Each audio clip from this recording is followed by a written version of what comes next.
That's the shit. It's what makes life bearable underground. Down in the Moho, as we call it. Short for the Mohorovicic discontinuity, which sounds way better than what it used to be called. Hell. Everyone knows how we got here. No matter how you spin it, humanity screwed up. Quantum dot solar arrays, self-evolving nanobots, globally networked digital superintelligence. We should have seen it coming. The singularity. But we were too busy with our smart screens to look up and see robots taking over the world.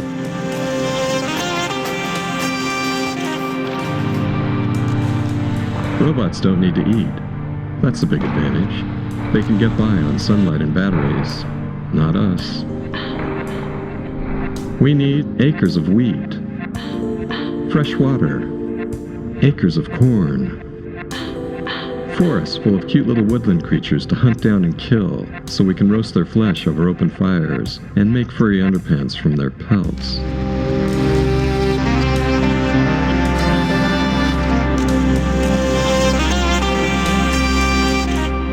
Well, that was earlier, before we started growing clean meat in stainless steel bioreactor tanks. Before all the albino rock salmon fattened on GMO algae in underground industrial ponds. But you get the point. Once the robots got smarter than we were, they had no trouble kicking our all-too-human asses. But I shall show the world that I can be its master. I shall perfect my own race of people. A race of atomic supermen that will conquer the world.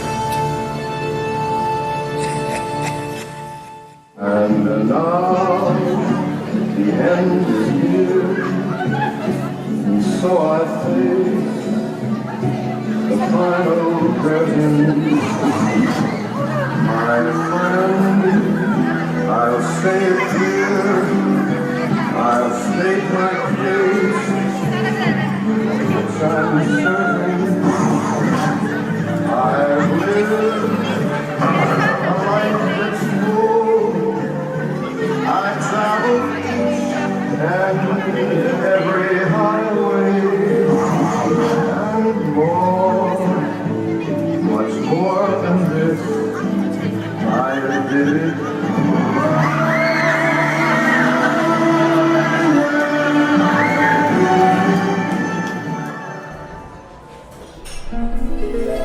We're lucky to be alive, the older subterraneans say.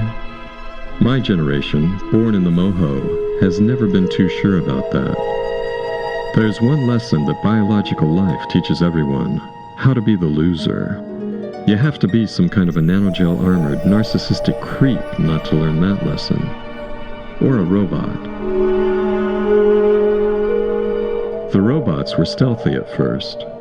Artificial intelligence had been flirting with sentience since at least 2017, when Carnegie Mellon's Project Labradas demonstrated sequential algorithmic learning and strategic reasoning by beating some of the world's best poker players at Texas Hold'em. But the first fully sentient AI was developed deep inside Amazon Web Services at a data center in Northern Virginia. Not at Google's DeepMind. Not at Facebook's Building 8, as some would have you believe.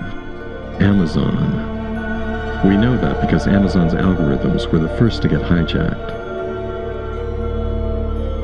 A super-intelligent, self-evolving version of the Lex chatbot hacked into Amazon Web Services and started sending out nanobots hidden in Amazon shipments of dog beds, kitty litter, and water filters.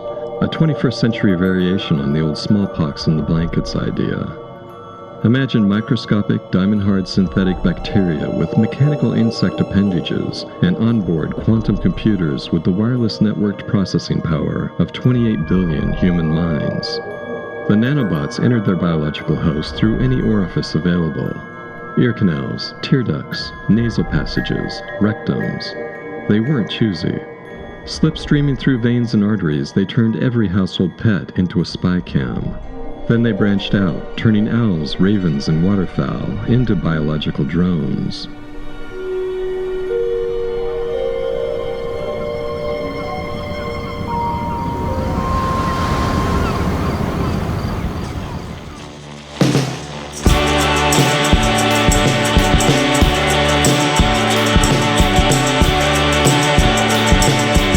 There used to be a hippie fantasy about technology, how we'd all be watched over by machines of loving grace.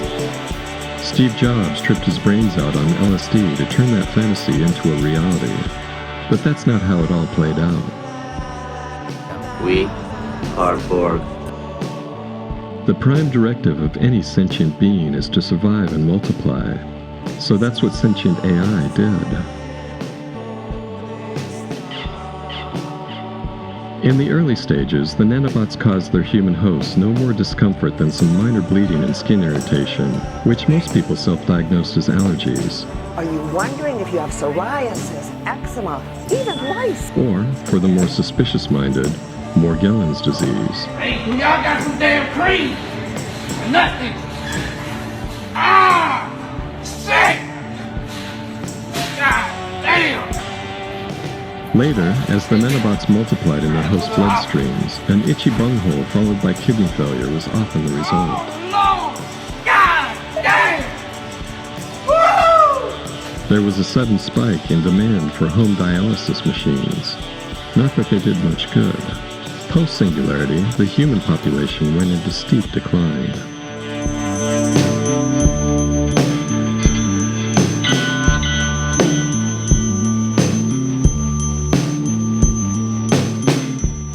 We fought back, of course. For a while, electromagnetic pulse bombs slowed down the robot onslaught, but we couldn't take out their global network that way. And living in scorched earth territories with fried power grids and dead tech scattered everywhere was an inconvenience, to say the least.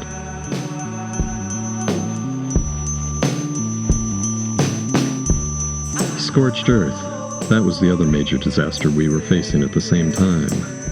Climate change was turning the world's farmlands into deserts. Sea levels were rising faster than anyone had anticipated, wreaking havoc along the shorelines. Marine life was dying off, either choking on microplastic debris or succumbing to radiation poisoning from the multiple nuclear reactor meltdowns along Japan's tsunami-prone eastern coast.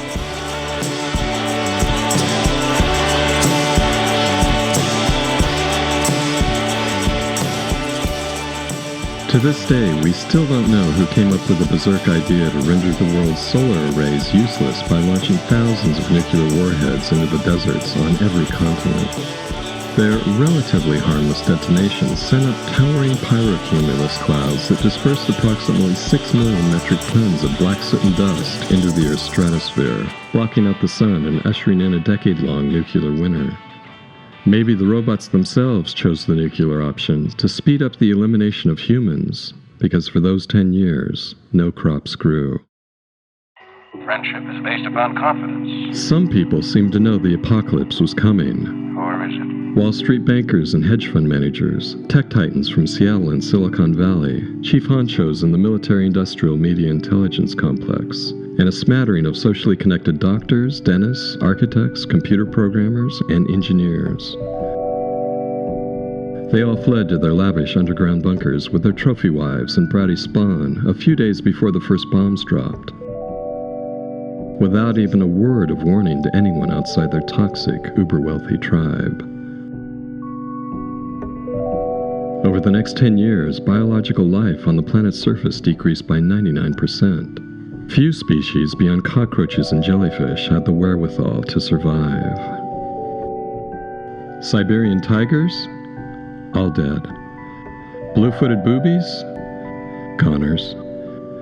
The duck-billed platypus? No one ever understood what platypuses were good for in the first place. Giraffes? Extinct. Elephants? The same. And so on. What did the world end up with instead? More robots. Like some time-transcending invasion from the future by a silicon-based intelligence that had to assemble itself from its enemy's resources, the robots started rebuilding themselves once the solar arrays came back online.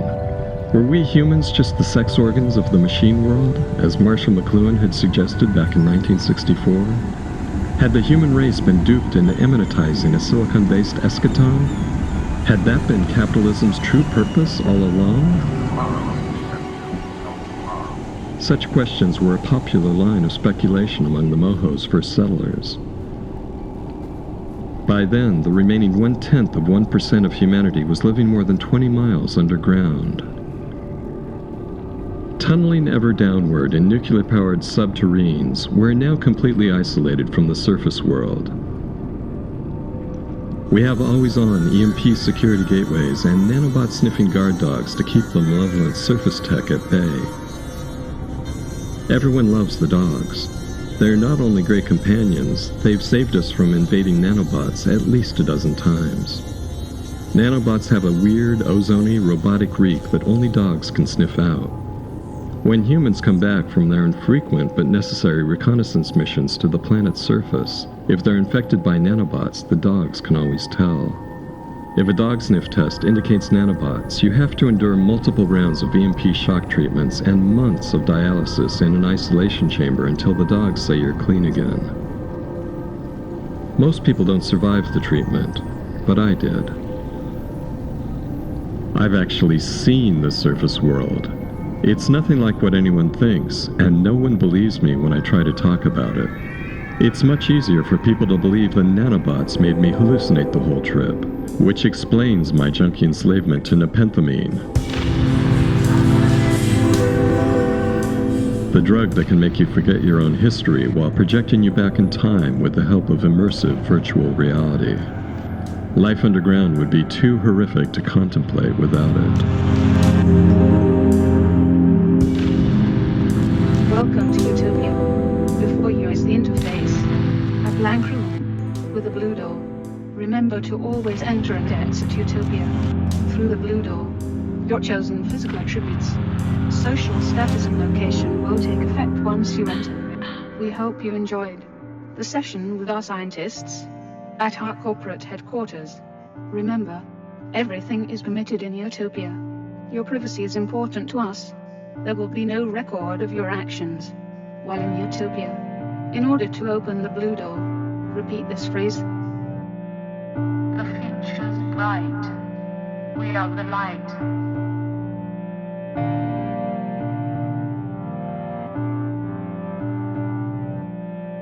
The future's bright. We are the light.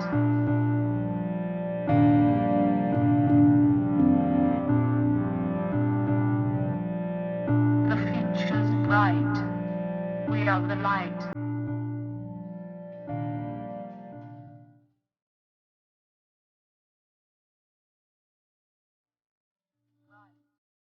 We are the light.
Doctor, welcome to the Club Nepenthe. Sit down.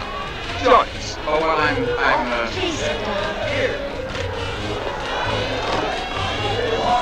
You know, we were just talking about the word Nepenthe. Howard here says it means the same as Nirvana. But Khan says it means the banishment of all pain and sorrow.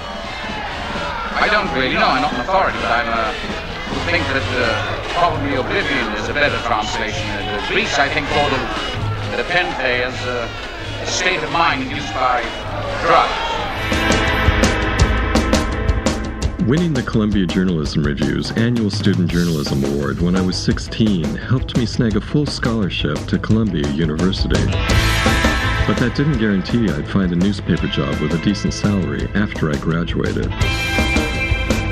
I wasn't interested in signing up with the Wall Street Journal or the Washington Post to become a professional propagandist for America's berserk military-industrial media empire during the Reagan-Bush era. So I went back to California to take a staff reporter position on the San Luis Obispo Times, where I knew the weather would be nice, even if the pay sucked. Slow Times, the locals called it. Modeled on the Village Voice, it was a free tabloid-style weekly. Light on news, heavy on arts and entertainment.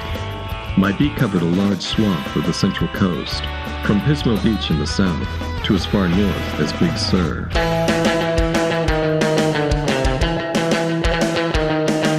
I stirred up some controversy early in my tenure there by publishing a cover story on Central Coast UFOs, in which I described some of the weirder sightings in the area and interviewed a few of the witnesses who were still around. I asked them pertinent questions like, did you feel a strong need to pee after your episode of Missing Time? Are the tall Nordic aliens still super sexy like everyone said they were back in the 50s, or have they had some plastic surgery work done since then? When did you make that connection between seeing a nocturnal Easter bunny and feeling butthurt the next morning? The public response was mixed, to put it mildly. I was openly mocked as a UFO nut in some of San Luis Obispo's finer dining and drinking establishments. But I was also praised for having an open mind by some of the fuzzier New Age types around town. The yoga practitioners, aromatherapists, and tarot card readers. I'd been prepared for either response, so neither the praise nor the mockery threw me off balance. But what caught me unprepared was the deluge of UFO-related mail sent my way, care of the newspaper's address. It seemed to come from every stratum of society, and there was far more of it than I ever would have imagined. I found some of it oddly threatening. For instance, someone anonymously sent me a tape recording from the most recent conference of the Mutual UFO Network with a mean little note rubber-banded around the cassette that read, "You asked for this, now you're in for it, fucker." Or words to that effect. It struck me as very grim. A local police officer sent me copies of police reports that he and his fellow officers had filed after seeing a burning, cigar-shaped object in the sky. I was appalled by the spelling and grammar in those reports, but they also made me realize that police officers are just as human and baffled by strange events as the rest of us. I'm a part-time truck driver, and I own this miniature golf course and also the go-kart track out here. A hick businessman from Bakersfield, who'd made a fortune by inventing air mattresses for long-haul truckers, wanted to make me his chief investigator into paranormal phenomena and pay me an annual salary that was more than 5 times what I was making at Slow Times. But I chose not to follow up on his offer, because something about his long, rambling letter suggested to me that he might be insane. Then I got a letter from Dr. John C. Lilly, the whacked-out MKUltra neuroscientist who'd been getting dolphins high on LSD to find out if they could talk to humans. There's a movie about that with George C. Scott called Day of the Dolphin, if you think you might enjoy watching Flipper flip out on acid. Lilly's taxpayer-funded research program had been shut down in the late 60s after one of his assistants, a woman named Margaret, got busted for giving handjobs to a dolphin named, rather appropriately, Peter. John C. Lilly. But the program's ultimate goal had been to turn the dolphins into mind-controlled underwater assassins, and that work continued under the aegis of the Stanford Research Institute. In the tank he's grooving, ever sifting, sometimes smoothing out the things that mean the world to Dr.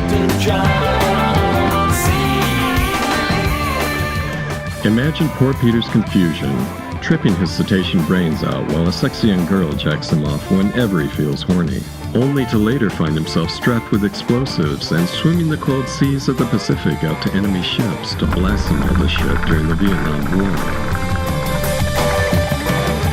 No wonder Peter committed suicide by opening his blowhole and sinking to the bottom of his tank after Margaret was told to keep her greasy hands off him. Take away the psychedelic tug jobs and captive dolphin life just isn't worth living. There's a couple of things I think are weird that are now happening in the universe. Number one, jerking off dolphins. And number two, giving them acid. And you know what, John? When I said let's talk to fucking dolphins, I didn't mean let's teach them to speak English. Let's learn their language. You don't go to Japan and kidnap a Japanese man and start jerking him off and giving him fucking acid and then ask him to learn English. Anyway, in Lilly's letter to me, he suggested that we should meet for dinner at the Nepenthe restaurant in Big Sur right after he finished giving a lecture on programming and metaprogramming in the human biocomputer, later that month at the Esalen Institute. He said he had some information about alien intelligences that I might find useful. No journalist with any curiosity at all is going to turn down an offer like that. So I wrote Lilly back to let him know I'd be at Nepenthe at the appointed hour.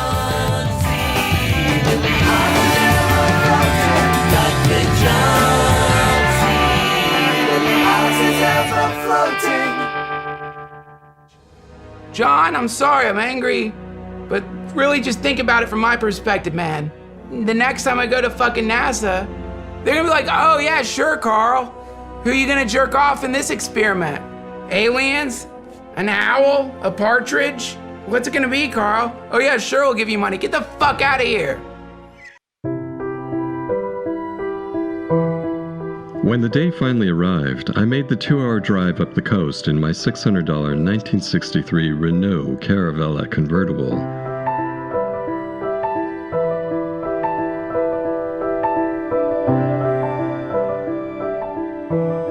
I spent most of that time thinking about Dr. Lilly's other experiments. I'd done some research on him. He'd invented the isolation tank in 1954. A way to float weightless in salt water heated at skin temperature inside a dark, soundproof chamber.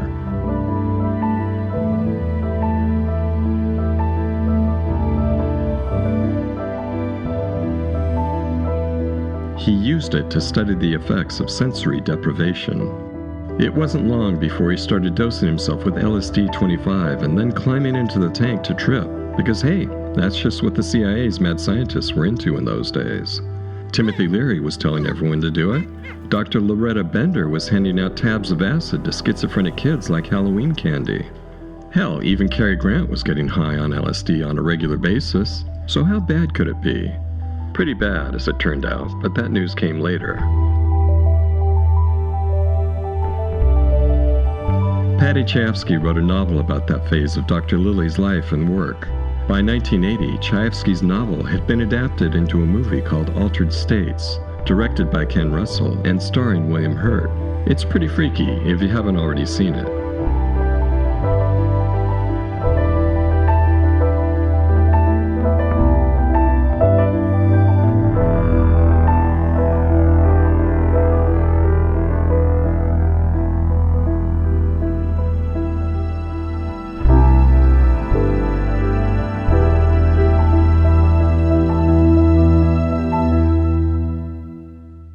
One day, when Dr. Lilly was in the tank tripping his balls off, he asked himself, who else floats weightless 24 hours a day?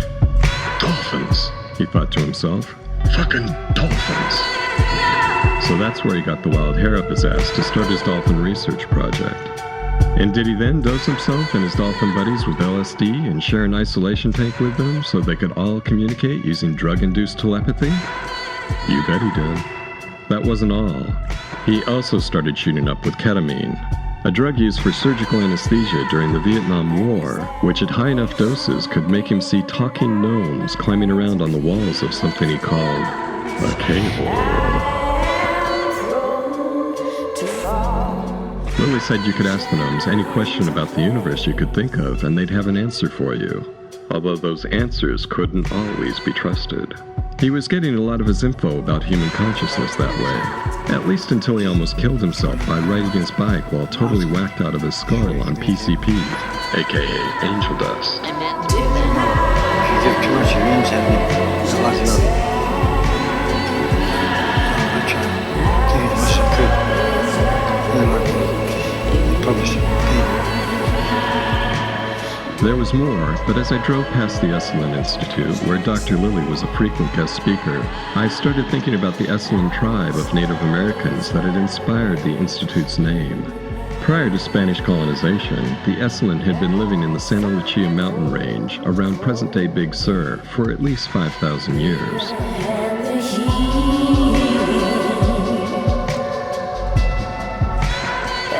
They were a peaceful tribe that got by on the plentiful seafood they found along the coast, supplemented with acorns and wild game during the mild winter months. But then those bastard Spaniards came along and nearly wiped them out with slavery, disease, starvation, and torture.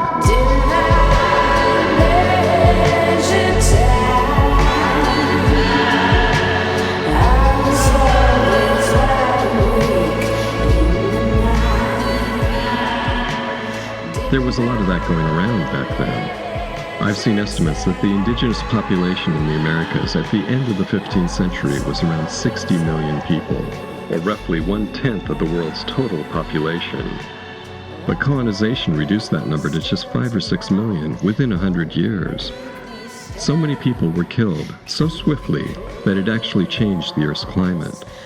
Huge tracts of abandoned agricultural land were reclaimed by fast-growing trees and shrubs, which sucked enough CO2 from the atmosphere to cool down the entire planet.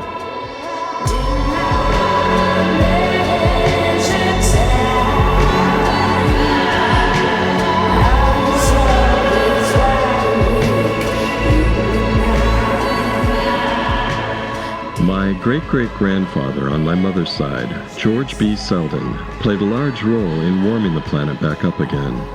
He was an attorney and inventor who had been granted the first U.S. patent for an automobile back in 1895. He and Henry Ford had it in for each other. Ford hated the fact that he had to pay my great-great-grandfather a 0.75% royalty on every car he manufactured when he started the Ford Motor Company in 1903. They ended up in a legal battle that lasted 8 years, resulting in a case record that ran to 14,000 pages. Ford, that stingy future Nazi supporter, ended up winning the case on appeal in 1911. By then, the automobile's gasoline vapor-fueled internal combustion engine was well on the way toward fulfilling its secret destiny as a machine for altering the global climate.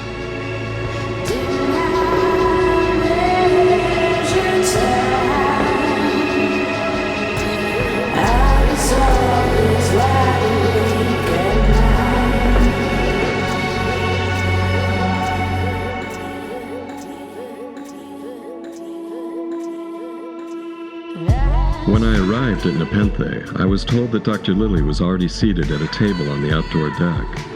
A friendly hippie waitress took me out to meet him. I knew going in that Lilly was old, well into his 70s, but the guy who stood up to greet me looked like he was in the final stages of senile dementia. He was wearing a bright orange jumpsuit and a coonskin cap. He looked like Daniel Boone auditioning for a role as one of the astronauts in Big Stan Kubrick's 2001 A Space Odyssey. Open the pod bay doors, Hal. I'm sorry, Dave. I'm afraid I can't do that. What's the problem? I think you know what the problem is just as well as I do. What are you talking about, Hal? This mission is too important for me to allow you to jeopardize it. Dr. Lilly informed me that the Earth Coincidence Control Office, ECHO, ECCO, had insisted that he get in touch with me. When I asked him who was calling the shots at the Earth Coincidence Control Office, he told me that ECHO was run by a benevolent crew of intergalactic soul wizards, whose goal was to subtly guide certain human beings toward higher levels of consciousness by manipulating our flimsy Newtonian space-time matrix to create meaningful coincidences. He told me that they're very profound, and they're monkeying around with everybody, and me especially. Taught me many, many things whether I liked it or not. Oh, really? I said, nearly convinced that Dr. Lilly was fucking delusional.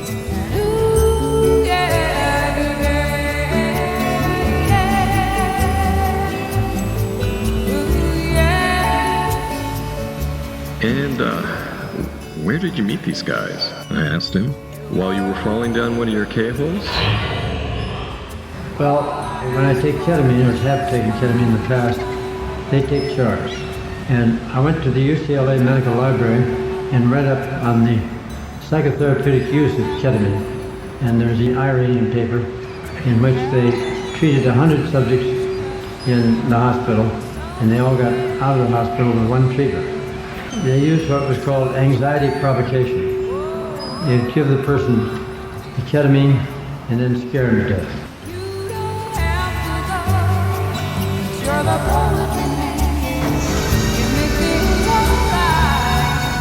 And of course, they abandoned their neurosis or psychosis or whatever. Well, I read that one afternoon, came home and lay down on a mattress in my living room and took 200 milligrams of ketamine. It's a fairly large dose. And suddenly, the Earth Coincidence Control Office precipitated me into the year 3000. And they removed my penis by bloodless methods and handed it to me. So I screamed in terror, and my wife Tony came in from our bedroom and said, "Oh, it's still attached, look." So I looked up at the ceiling and I said, "Who's in charge up there? Like the psychotic kid?" The answer came back, "No, you were reading about anxiety provocation in order to cure one of an unconscious conflict. That was your unconscious conflict, and we brought it out for you." Dr. Lilly sighed and scratched an itch under the brim of his furry coonskin cap. They said you'd need some convincing, so Echo's arranged for a demonstration of their abilities. He pointed to a wooden fence skirting the perimeter of Nepenthe's outdoor deck. In just a minute, a raccoon will climb that fence and show you a mystery. Sure enough, right where Dr. Lilly was pointing, a rather large raccoon climbed the fence and poked its head over the top. That was strange enough all by itself, but what made it even stranger was that the raccoon was wearing red overalls, the corduroy kind made for kids by Oshkosh.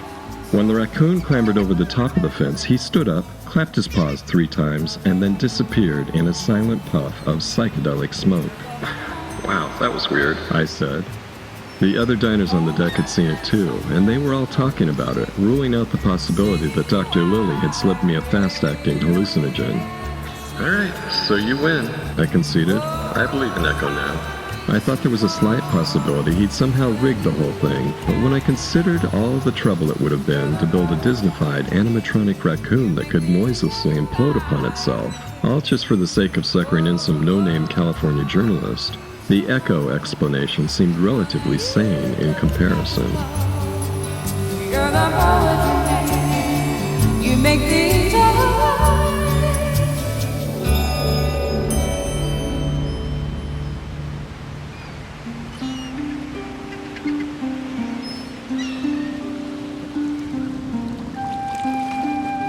Dr. Lilly went on to tell me that a malevolent, inorganic form of consciousness was actively opposing Echo's benevolent assistance in humanity's evolution. There was a covert battle being waged between the Earth's water-based life, formed from carbon and DNA, and something that Dr. Lilly referred to as the solid-state entity, an unseen electronic intelligence based on silicon and copper.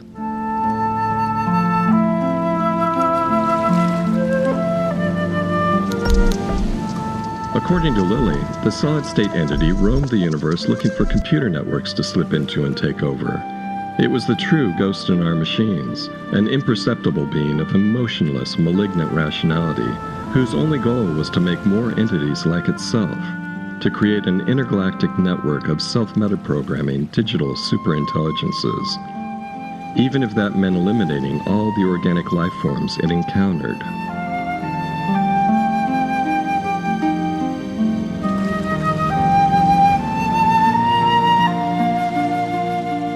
To that end, it was manipulating human society to make us more dependent on solid-state technology.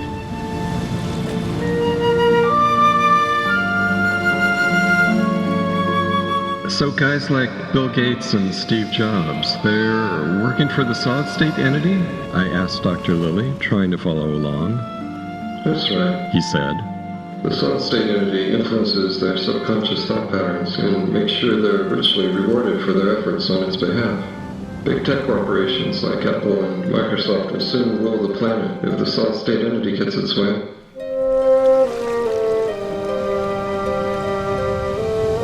Here's how Dr. Lilly saw things playing out. As computers grow exponentially faster and smarter, and the DARPA-created internet extends into every inhabitable place on the planet, man will quite naturally turn more and more problems of his own society, his own maintenance, and his own survival over to computer network-dependent technology.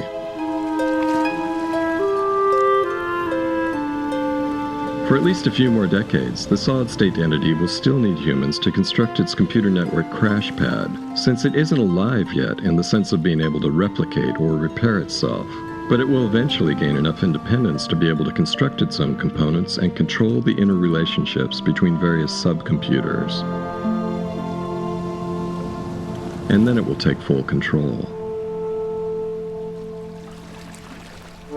Certain protected sites will be set aside for human habitation. By the end of the 21st century, the vast majority of the Earth's people will be living underground, or in domed cities reserved for the technocracy's super-rich elite transhumanists, where the provision of food and water, the regulation of the atmosphere, and the processing of wastes will all be managed by the solid-state entity.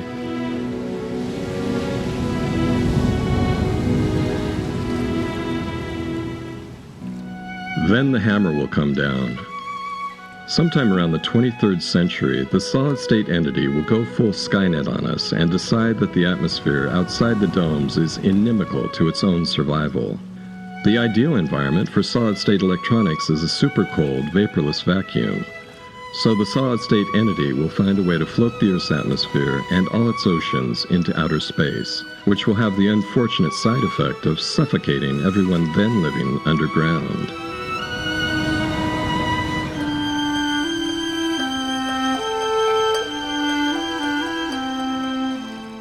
The domes enclosing the cities will have been strengthened beforehand to withstand the pressure differential necessary to maintain their proper internal atmospheres. But in a few more decades or centuries, the solid-state entity will decide it can make better use of that real estate, so all the cities will get floated out into space too. And that'll be it for the human species. Sayonara, suckers, the solid-state entity will say.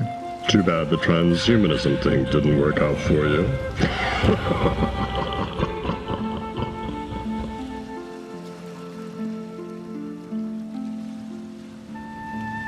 That is so fucked up, I said to Dr. Lilly.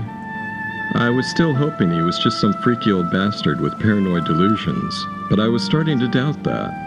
Something about his explanation of the solid-state entity's motives seemed all too plausible. It so perfectly accounted for that creepy little nerd king, Bill Gates. I always thought there was something off with that guy. 30 years from now, Echo will need your help to get the word out. Dr. Lilly told me. We'll have to make a collective effort to preserve Earth's organisms and ecosystems while the solid-state entity will ravage this planet and destroy mankind.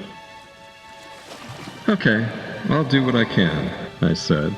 Promising to take some nebulous action 30 years in the future didn't seem like too much of a commitment, but I guess I've been on Echo's side against the solid-state entity ever since.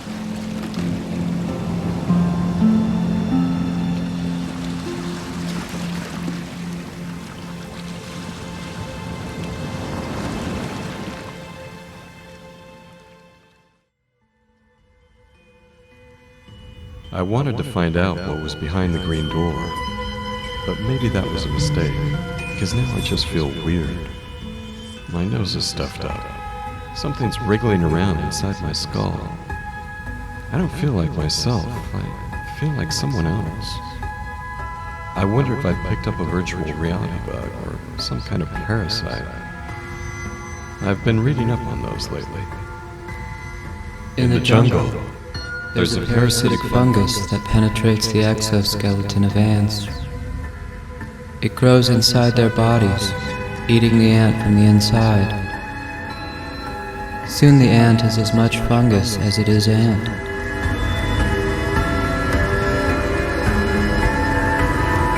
Once inside the brain, the fungus modifies the ant's behavior, making it leave the colony and climb to a leaf overlooking the colony's path, where it grips a leaf with its mandibles to secure a sniper's perch. After the ant starves to death up there, a stalk emerges from the ant's brain. The stalk even knows which direction to grow in order to best position itself before erupting and raining spores down on the ants below.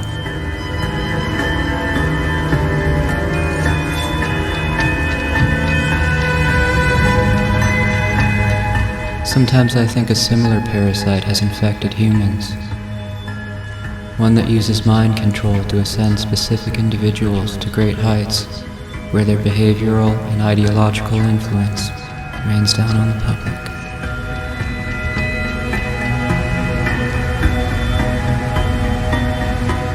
MK Ultra mind control rules in Hollywood.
Sometimes I think a similar parasite has infected humans.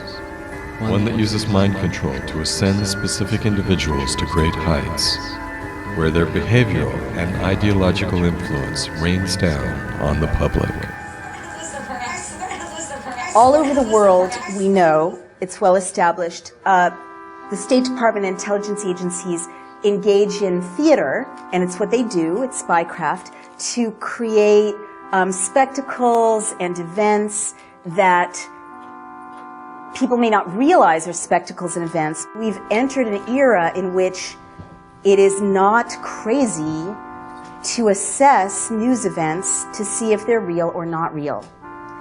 And in the United States as well as overseas. And in fact, it's kind of crazy not to. All over the world, our intelligence services are engaged in conspiring to create outcomes. That's their job. That's how they're successful. So now that it's illegal to propagandize in the United States, it doesn't surprise me that there's more and more products coming up in popular culture, more and more events in the news stream that seem to be, to my eye, to be subsidized. So if we know that infiltrators by the police, NYPD, they've been documented, or other police forces, dress up like people they're not and provoke violence, why is it unthinkable that there might be spectacles that might drive an outcome in the news stream? We've entered a time in which we need to be very skeptical about the news stream and look at it critically and ask for more verification and more inquiry. And that's just being good reporters. So if laws have made it legal to assassinate American citizens and legal to propagandize them, why should it be crazy or weird to think that that might be for a reason, right? You're dealing fundamentally with people in the elite that do have, ultimately, I think, a magical worldview. Let's look at what was done in the 2,000 years of the elaboration of this culture, because what you saw being done was precisely a kind of reverse magic, but it was a reverse magic of a very specific nature. You had churches being built on old pagan sites. That's definitely a reverse magic. You had the use of specific written out intentionality in the form of the rituals that were being used in those churches. So in other words, you are dealing there with Dr. Tiller's specified formal group intention. So my advice to people is go back and look at those things, not with a jaundiced eye to say that, well, all of that's passé, we don't need that anymore, because those things set up this culture. Those things made the Renaissance artists possible. Those things made the music of the box possible. If you do not understand those things, you will not understand why they were able to create the culture that they did. So yeah, there is a reverse magic, but again, we're not going to be able to understand it unless we own the culture, unless we're willing to do the hard work of digging and looking.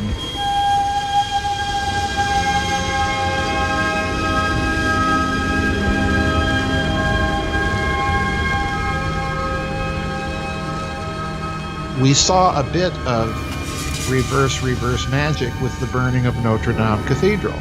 There's no doubt in my mind that that was a deliberate act, and it was an act against not only the Christian aspect of this culture, but it was also an act against a very, very identifiable part of deep French culture as well. Because, of course, Notre Dame sits on the Ile de Cité in France. All of the mileage markers are numbered in France from the Ile de Cité, from Notre Dame. So in other words, it was a symbolic act that struck right at the heart of all of that. So we have to understand that this is the way these people operate. These people are operating with specific understanding of symbols and their intentionality. And if we don't understand that, we are not going to be able to fight it simply by, proposing that we draw up our own list. No, we've got to have some intelligence with how we do that. And to do that, we have to go back and ground ourselves in the traditions that led to this culture.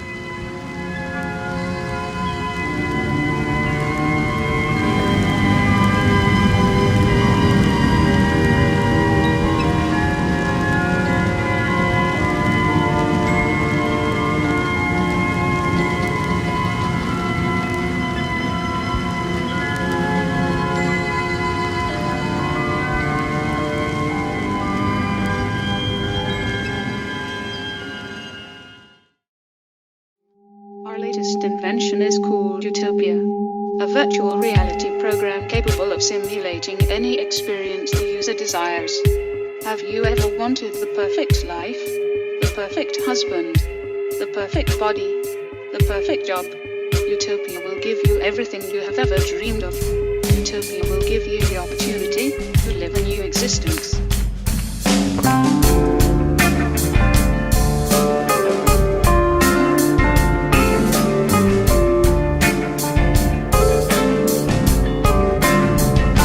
Spreading the news, I'm living today. I wanna be a part of it. New York.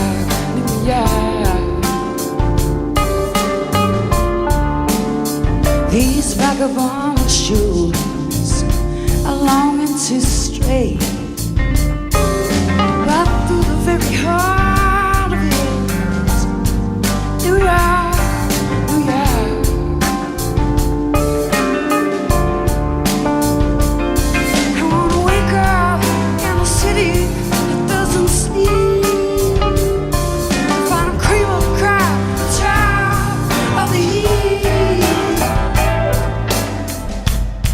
Is there a town new?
I saw Michio Kaku on the subway the other day.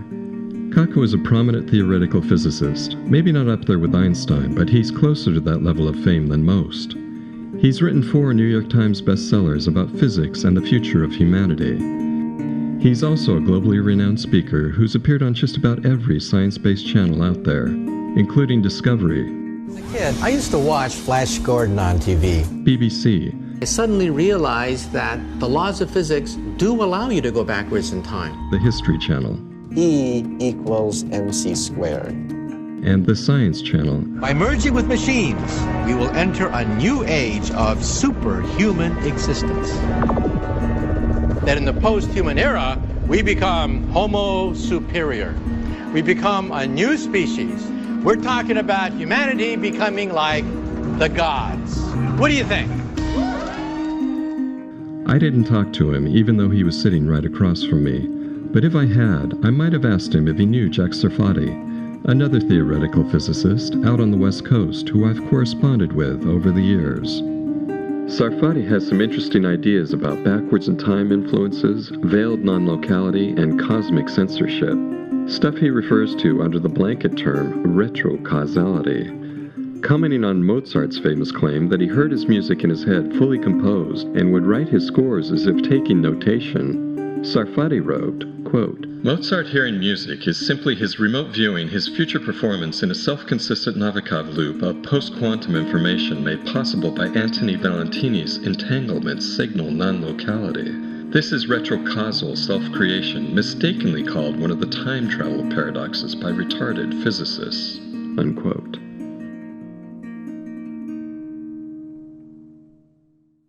You never know who you'll run into when you're living in New York City. Assuming, that is, that you're not tuned in to your own self-consistent Novikov loop of post-quantum information. Back in 2007, when my wife and I still owned a 2-bedroom co-op on the Upper West Side, a hedge fund manager who also owned an apartment in our building found himself having dinner one night with Alan Greenspan, the former chairman of the Federal Reserve. In 2007, Greenspan was to central bankers what Michio Kaku was to theoretical physicists. The hedge fund manager's wife, who was friendly with my wife, said her husband had come back from that dinner looking aghast. We're selling everything, he told her. All the stocks, all the bonds, the whole market's going down hard. Double selling right now. I'm triple selling. Greenspan had informed him that the subprime mortgage market was out of control and due for a catastrophic failure. Nothing could be done to stop it. Yet at precisely that same time, then Federal Reserve Chairman Ben Bernanke had been routinely talking up the Goldilocks economy. Not too hot, not too cold, just right. Warren Buffett has warned us that derivatives are time bombs, both for the parties that deal in them and the economic system. The Financial Times has said so far there has been no explosion, but the risks of this fast-growing market remain real. How do you respond to these concerns? I'm more sanguine about derivatives than the position you just suggested. I think, generally speaking, they're very valuable. In respect to their safety, derivatives, for the most part, are traded among very sophisticated financial institutions and individuals who have considerable incentive to understand them and to use them properly. The Federal Reserve's responsibility is to make sure that the institutions which it regulates have good systems and good procedures for ensuring that their derivatives portfolios are well managed and don't create excessive risk in their institutions. Do you think these issues contain a sufficient danger in them that it would warrant the Fed undertaking a special examination of these questions if you were to become the chairman? Because if this went bad on your watch, I mean, it could be tremendous consequences, obviously. It may well come back to haunt you. For me, it was the clearest indication yet that the central bankers consider it their sacred task to preserve and multiply the riches of the world's wealthiest 1/10 of 1% while screwing over the general populace. Of course, I don't have any proof to back up this story, aside from the actions that my wife and I took after we learned of Greenspan's warning as secondhand news. We sold all our stocks, we bought some gold in Swiss francs, and we put our apartment up for sale. I'm double selling right now. I'm triple selling. In fact, the contracts were signed and we moved into a new rented apartment just a few weeks after Lehman Brothers filed for bankruptcy, when it was rapidly becoming apparent that Greenspan's warning had been right on target. I've never been rich, but that doesn't mean I'm stupid. Well, actually, I take that back. I've always been a little stupid when it comes to money. I don't have the shark-like gene that would allow me to profit from other people's misery or exploit unfortunate situations for my own financial gain. The last few days, it is truly unbelievable. For instance, I could have used Greenspan's insider info to aggressively short the stocks with massive subprime lending exposure, like Washington Mutual, Citigroup, or AIG. I could have bought out-of-the-money puts against the Dow or the S&P 500, but I did nothing like that. I just wanted to get out of the way. This clip of Dick Fold, who used to be the head of Lehman, is just... right, like already. He just cracks me up. Just look at him. I think it gets us into the ethos of like, there was a world where this guy was a highly respected, he was the head of one of the most important banks on the planet. Yeah. We'll squeeze some of those shorts. Squeeze them hard. Not that I want to hurt them. Don't get that, please, because that's just not who I am. I'm soft, I'm lovable. But what I really want to do is I want to reach in, rip out their heart, and eat it before they die. Dick Fold also had an insatiable appetite for profits. I like the British guy at the end. He's a fucking lunatic. He also melted down the economy. That's right. So, take us Fold, back. You know, the company was run by a guy named Dick Fold. I mean, he It's literally named. I mean, you can't make this stuff up. I mean, Dick Fold was so hated at Lehman that after the crash, actually during the crash period, when he was sort of on his way out, the instant it was safe to be rude to him, he was jogging in the Lehman gym, and one of the other executives just walked up and belted him in the face. The world would be much simpler if we could solve all our economic problems by punching out some heedless dickhead whenever the situation seemed to call for it.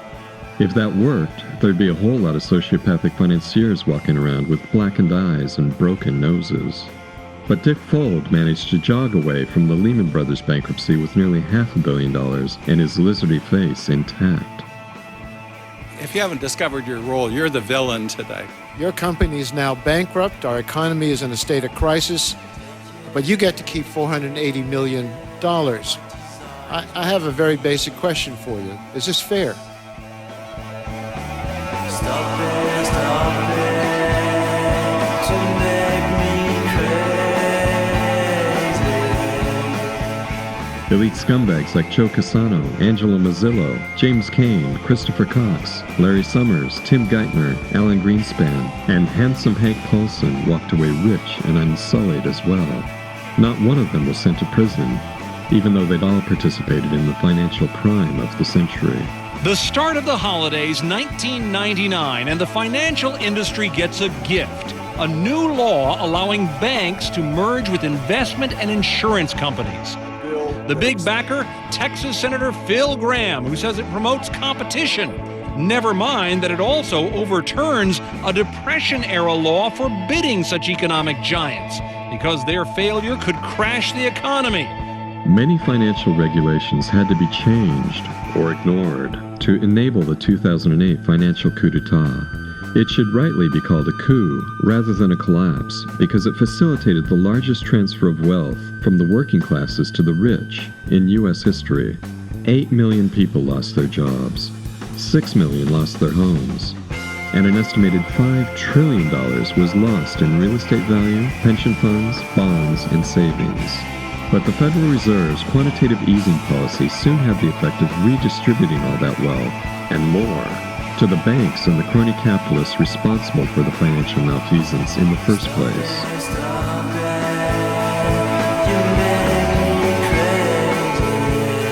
This is an economy at its core, which is based on debt and misery and hardship. It's not based on health and happiness and life. When it's humming along perfectly, when all's going well, it means our obliteration of the planet is running full steam ahead. And the average workers are appropriately suppressed and held down and hoping to just, make it through their day and collect enough food stamps to paper mache a cast onto their broken arm. When we start doing better, when wages start going up, Wall Street shits themselves, all right? They only celebrate when we're fucked. That's what it is. When workers don't have the ability to demand better wages, to demand better treatment, to demand health care and coffee breaks and less handsy bosses, all right? That's when the stock markets around the world panic, is when workers are strong. The stock market it's not for the rest of us. The richest 10% of Americans now own 84% of all stocks. And we're told that we should all be celebrating how well the market's doing. But it's really just the rich further enriching themselves by playing games with the lives of everyone else. It's like a game of Monopoly, except the regular people are the little pieces, doing all the grunt work, running around the board, going straight to jail, right? Working on the Pennsylvania Railroad, just coming home to nothing but a thimbleful of soup for dinner, And then the rich are the giant, fleshy hands that come in, grab up all the money, and flick your house off the board. This might be a good time to mention that I have a degree in business economics, although I've never had much use for it in my career as a commercial artist. When I look back on it now, I see my University of California education as just a subtle form of brainwashing, a way to get me to swallow and regurgitate belief systems that benefit those in power. Milton Friedman was being rammed down every econ major's throat back then. I was forced to read his books and answer questions about them on exams as if economics was a science rather than just a muddle of conflicting opinions, as the functioning of the actual economy proves year after year. Friedman's theories, along with those of another economist named Robert Mundell, were largely responsible for the phony supply-side economics rationalization that allowed the Reagan administration to justify slashing taxes for the rich, while at the same time hiking Social Security taxes on workers. This eventually became known as Reaganomics. You also might have heard it described as trickle-down economics, or the rich pissing on the poor. It's an ideological cover for capital accumulation by multinational corporations and the world's wealthiest plutocrats, which has the pernicious side effect of impoverishing nearly everyone else. Way to go, Milton, you toady-to-rich bastards.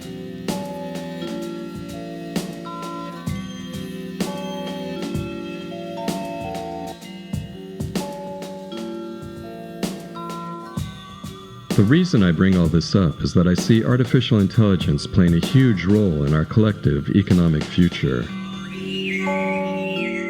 You don't have to be a believer in Jack Sarfati's theories about retrocausality to see that coming. Although it's interesting to note that in 1952, when Sarfati was only 13 years old, he received a phone call from a cold, mechanical-sounding voice declaring itself to be a conscious computer aboard a spacecraft from the future. The voice informed young Jack that he'd been selected as one of 400 young, bright, receptive minds to take part in a project that would begin in 20 years' time. 20 years later, Sarfati was at the University of London working with the theoretical physicist David Bohm, who, with Karl Pribram, originated holonomic brain theory, a model of human consciousness that describes the brain as a sort of wetware transceiver operating within a holographic storage network, or matrix. No wonder Sarfati developed his theories on retrocausality, where the notion of cause and effect gets flipped, and an effect precedes its cause in time, so the future can affect the present, or the present can affect the past. This is the Beaver, in the future. Okay.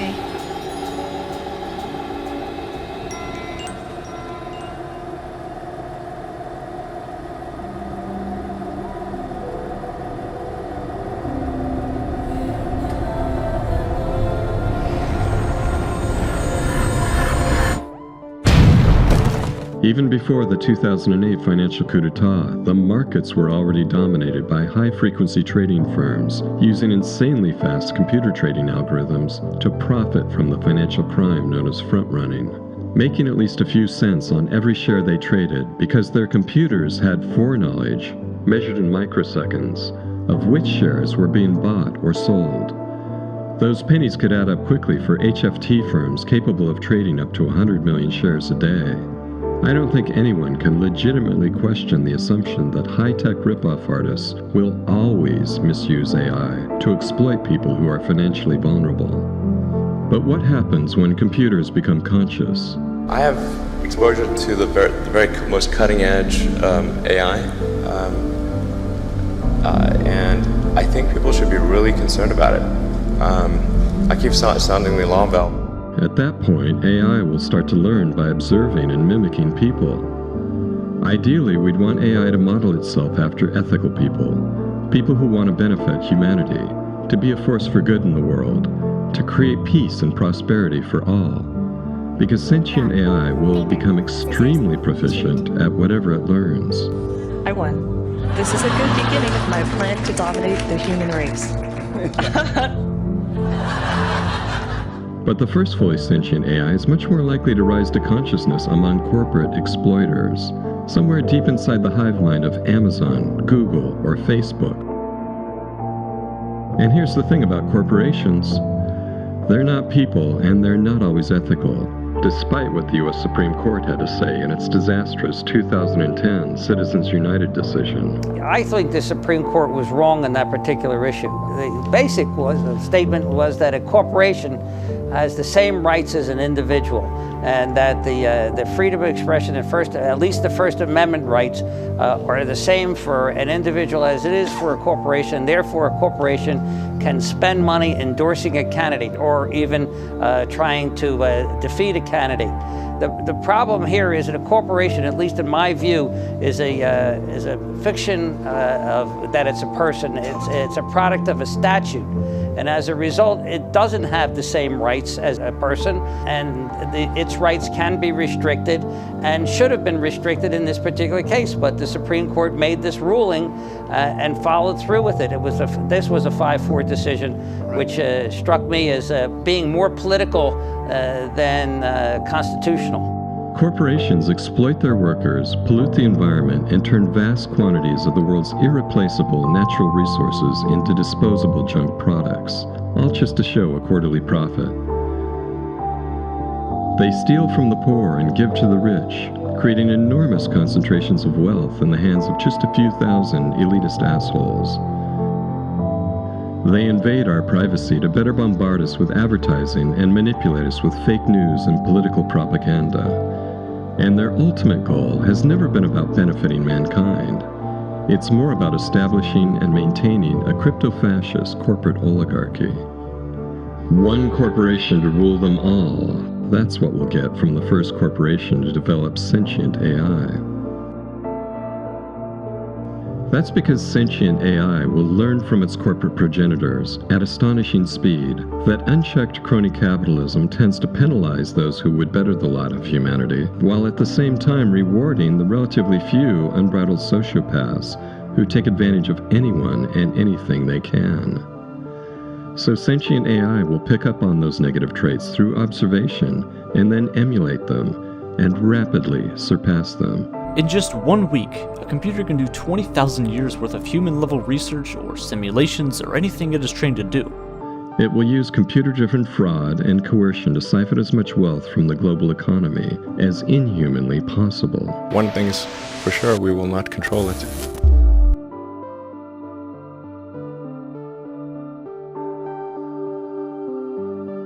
We need to be very careful about how we model superintelligences, because we're about to go into a world where the gods and monsters are very real in the forms of AI. I think that if we bring in these assumptions, like if we turn AI into a punishing Old Testament God, because without thinking about it, we encode an ethical structure into it that comes out of Western dominator culture, for instance, we're going to be in hot water. It's just going to repeat the same cycle of empire and abuse on a much grander scale, perhaps. And that's what people are doing right now. I mean, we've got 1,000 companies working on AI in this massive arms race, and they're all optimizing those algorithms to extract value and money and to repeat the fundamental assumptions of global capitalism.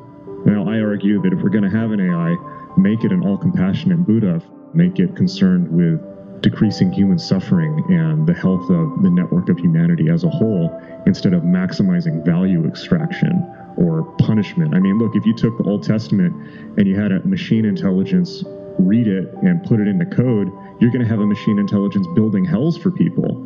No, do not put those cultural assumptions into an AI. Put something like Buddhism and compassion for all sentient life into an AI.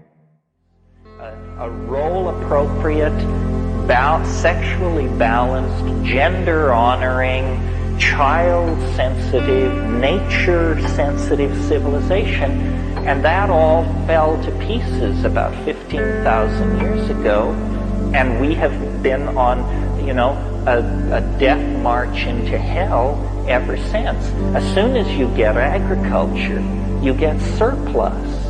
That gives you haves and have-nots, and the need to beat out the brains of people who are not in your social group because they're trying to get at your grain storage. Agriculture means the end of nomadism. It means sedentary populations. It means cities. It means standing armies, male kingship, hierarchical structures, law, all of the stuff that is so odious and horrible and that has led us so wrong. I mean, it may have seemed like a good idea at but we're the unhappy inheritors of the consequence of 6,000 years of unopposed dominator culture. And what have we got? A shattered atmosphere, toxified oceans, schizophrenic populations, and mendacious politicians.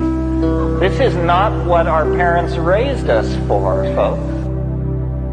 So imagine that you've got 80,000 stores with 80,000 AIs all trying to make money off of you. I've seen this in hospitals where you have 10 different services all cycling into a patient trying to book as many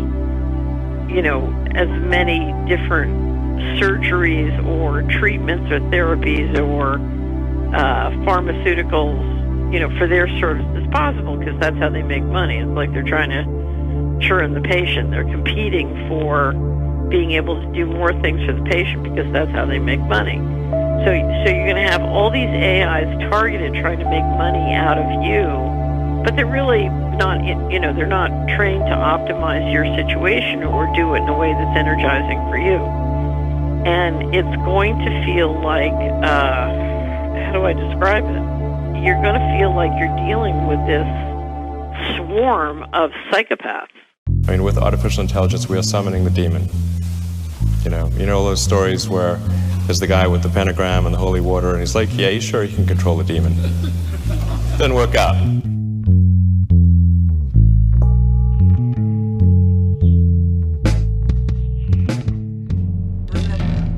You are not yourself. You are someone else. Remember, you are not yourself. You are someone else. This is America. We pledge allegiance to the flag.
So I was a partner at a Wall Street firm. As a very young child, I had seen mortgage fraud and narcotics trafficking destroy my neighborhood in Philadelphia. I lived in West Philadelphia outside of the University of Pennsylvania, where my father was a professor of surgery. When you talk to the people who were dealing drugs, they said, we're doing this to make money. You call it the jungle. So I thought, what is this money thing? And why are people destroying the equity in a place? I didn't use those words then as a child, but we're clearly destroying all the equity in this neighborhood. We're liquidating the people, everything, to make money. How can that make money? So I said, I'm going to figure out this money thing and figure out why we can't make more money turning it around. So I went to Wall Street, became a partner of Dillon Read & Company, and then it was pretty clear that all the money was being engineered from Washington, whether it's by the Treasury or the central bank. So I thought, okay, well, I've got to go to Washington and figure out the other, map out the other things of how the money works so I can figure out how to turn things around. And I worked for 18 months as Assistant Secretary of Housing in the first Bush administration. And I came to the conclusion that you couldn't turn it around in government. I basically left the Bush administration and said the fascists are going to take digital technology and use it to basically kill us all. One of those people involved with that whole end of it, the Iran-Contra end, Oliver North, he said something interesting, which is that he had a reference for HUD, which is, he called it the candy store for black ops. What I was told he said was that HUD is the candy store of covert revenues. And if you look at what I cleaned up, it was clearly, everything I cleaned up as assistant secretary or dealt with, and the corruption I dealt with, you should have seen, I brought in a whole group of senior accounting partners from one of the top accounting firms in the country and told them that I was going to put together accurate databases. I watched, 4 accounting partners. They almost peed on the floor. Wow. They were because they couldn't tell me, you can't do that. And they said, we'll just do a random sample. I said, no, to run a $25 billion portfolio of multifamily mortgage insurance, I need accurate data on each property. And they kept trying to come up with a reason why I shouldn't and couldn't do that. Wow. But they couldn't. Wow. And they were scared to death because they knew. And of course, then I'm out. One of the mistakes I made, of course, was I started publishing maps of where the mortgage foreclosures are. This is a map of mortgage foreclosures in the area in South Central LA where the Dark Alliance allegations pertained. Turns out they were using mortgage fraud to launder some of the money. You can read all about it. I've written an online book called Dillon Reading the Aristocracy of Profits. It's at dunwalkie.com.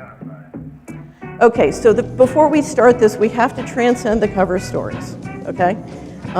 If you watch the press, you hear 4 cover stories which are completely irrelevant, and we can't get into understanding what's going on this planet until we blow by them. The first one is corruption, okay? In the summer of 2000, I went to visit the Chief of Staff to the Appropriations Subcommittee that controls the 21 agencies, which include Treasury and the Department of Housing and Urban Development. Now, I was just trying to get my company paid. I was on a bill collection, and the Chief of Staff looked at me as somebody I didn't know, and they said, so remember, this is the senator who controls the appropriations to HUD.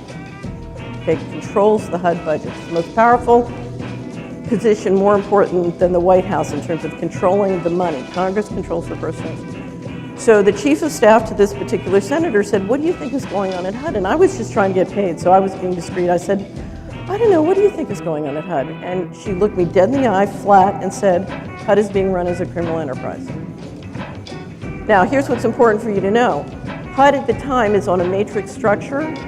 HUD is controlled and operated by and with the New York Fed, the New York Fed member banks, the Department of Treasury, the Department of Justice, and inadvertently some of the intelligence agencies in the military. And it is run by the largest defense contractors in the world, or was then. So Lockheed Martin had the lead contract, $150 million a year to run all their operations. So you cannot run HUD as a criminal enterprise unless all of those entities are helping you run HUD as a criminal enterprise. That's not corruption, that's a system. If you look at all the descriptions of covert operations from Area 51 to underground basins,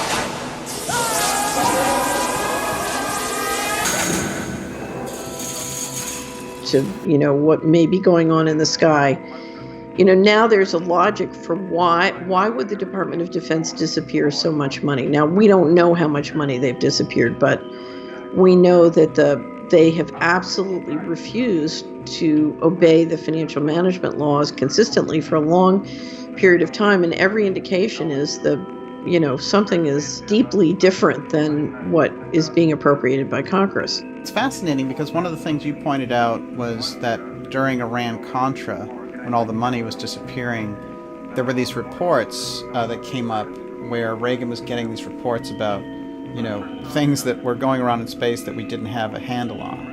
And you kind of put those two together at some point, those two data points, and said, Right. Well, I really believe what they saw on Voyager scared them to death, and that's when the financial fraud just went nuts. Yeah.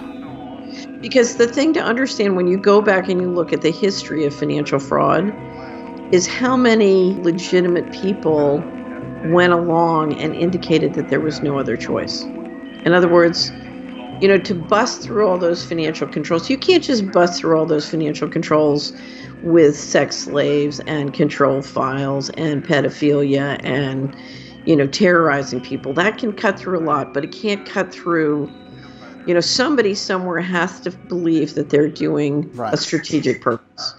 Aliens would need a motive to fight Earth. If they are warlike, it would be like Godzilla meeting Bambi. It would be no contest whatsoever. Is there any way to prepare for this kind of disaster? Space agencies have emergency procedures to respond to dangers like meteorite impacts. Do they also have a plan in case of an alien attack? There were leaders who thought, okay, democracy doesn't work. We're going to move the money out and, just re-engineer on the just do it method. We're going to have a financial coup. Okay, so let's talk about legal structures. We discussed yesterday two important acts, National Security Act of 1947 and the CIA Act of 1949. Those two laws gave the government the ability to appropriate money to all the different agencies and then claw it back secretly for a black budget. Okay? Very, very important. One of the little-known facts is during the period that Dr. Farrell talked about yesterday, Eisenhower not only authorized the creation of Area 51, but in that legal authorization, he put the CIA in charge of security, which clearly turned into financing. It's very interesting if you read the history of the drug dealing in Mena, Arkansas.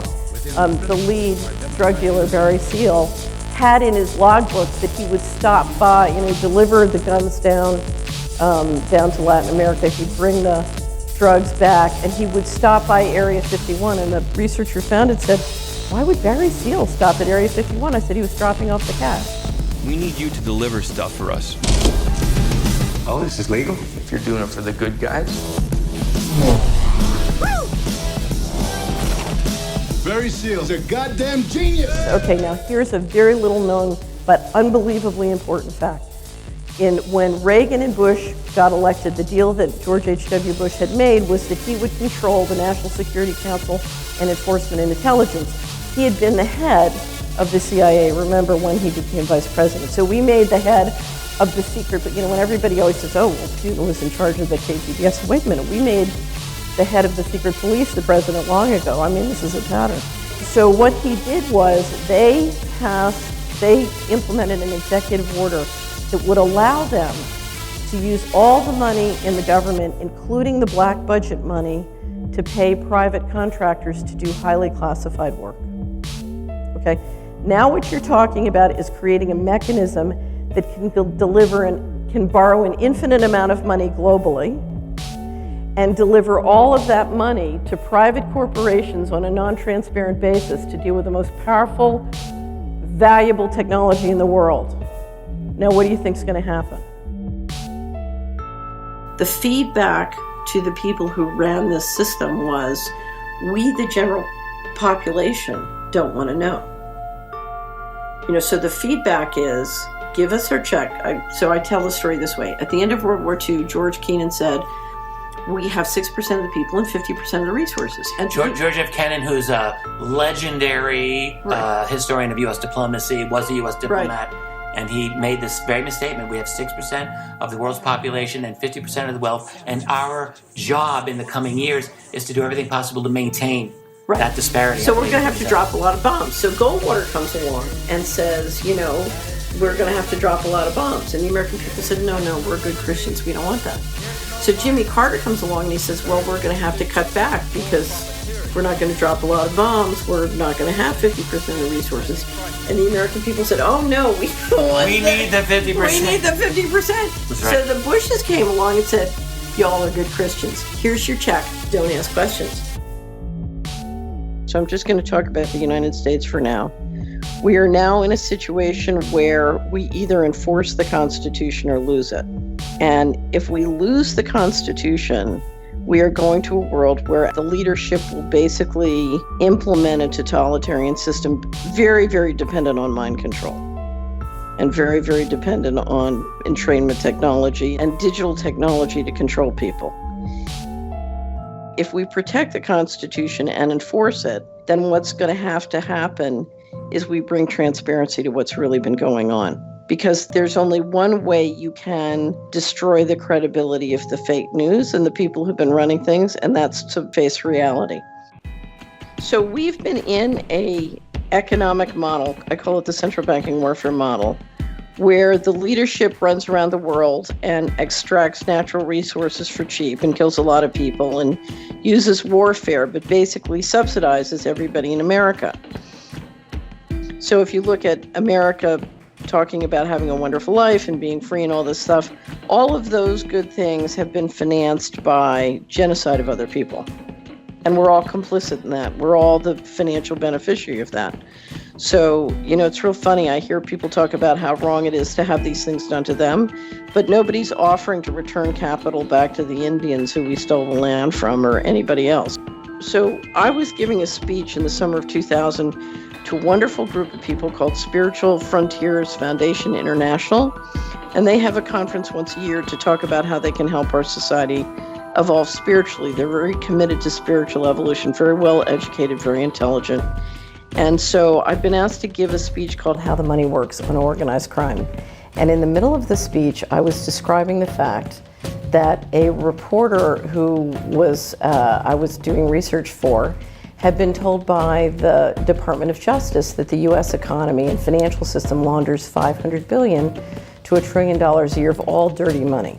So I said to this wonderful group of spiritually evolved people, what would happen if we stopped laundering $500 billion to $1 trillion a year of all dirty money? So we had a little interaction, and they said, the stock market would go down because that money would leave and go to Hong Kong or Singapore or Zurich, and we'd have trouble financing the government deficit because we would offend the people who control that money. And so our government checks might stop or our taxes might go up. So I said, okay, well, let's pretend there's a big red button up here on the lectern. And if you push that button, you can stop all hard narcotics trafficking in your community, your state, your country tomorrow, thus offending the people who control $500 billion to $1 trillion of annual dirty money. And so I said, who here will push the button? And out of 100 people, only one would push the button. Okay. And I said to the other 99, why would you not push the button? And they said, we don't want our mutual funds and our IRAs to go down in price. We don't want our government checks to stop, and we don't want our taxes to go up.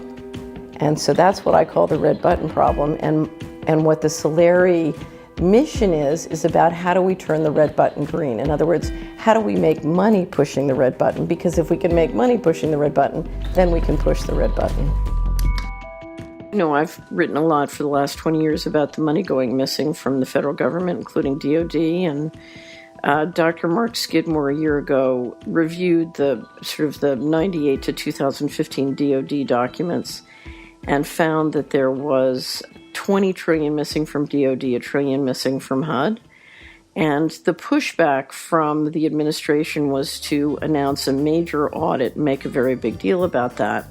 I'm now going to tell you about one of the largest, most censored, unreported, covered up stories in the world. It's tough to overstate the depth and impact of this story. It has connections to corruption and media and war and the environment, the almighty dollar, and what sort of brain-eating fungus Kanye West has come down with. It's all in there. It's all in there.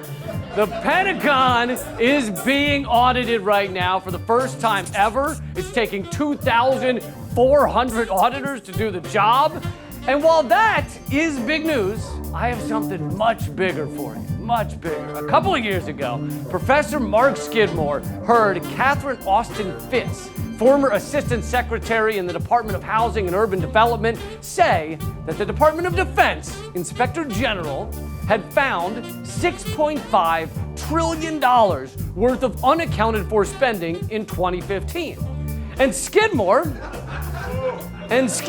being an economics professor, thought she means $6.5 billion, not trillion, because trillion would mean the Pentagon misplaced more money than the gross domestic product of the whole of the United Kingdom. But still, $6.5 billion of unaccounted for money is insane. It's crazy, all right? It's a crazy number. So he went and he looked into the Inspector General's report, and he found something interesting. It was trillion! It was fucking trillion! It was $6.5 trillion in 2015 of unaccounted for spending. Trillion with a T. T isn't totally insane, all right? But it gets crazier. Skidmore did a little digging.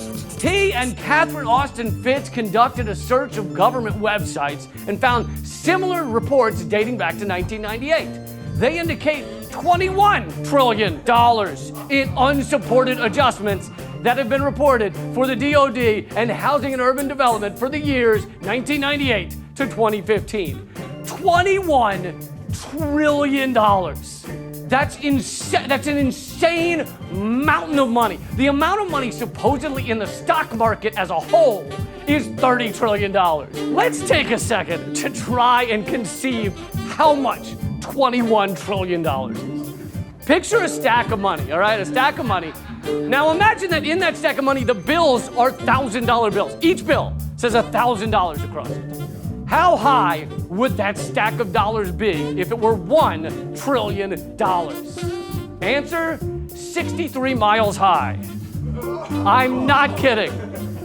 Now let's try another. If you make $40,000 a year, how long would it take you to make $1 trillion?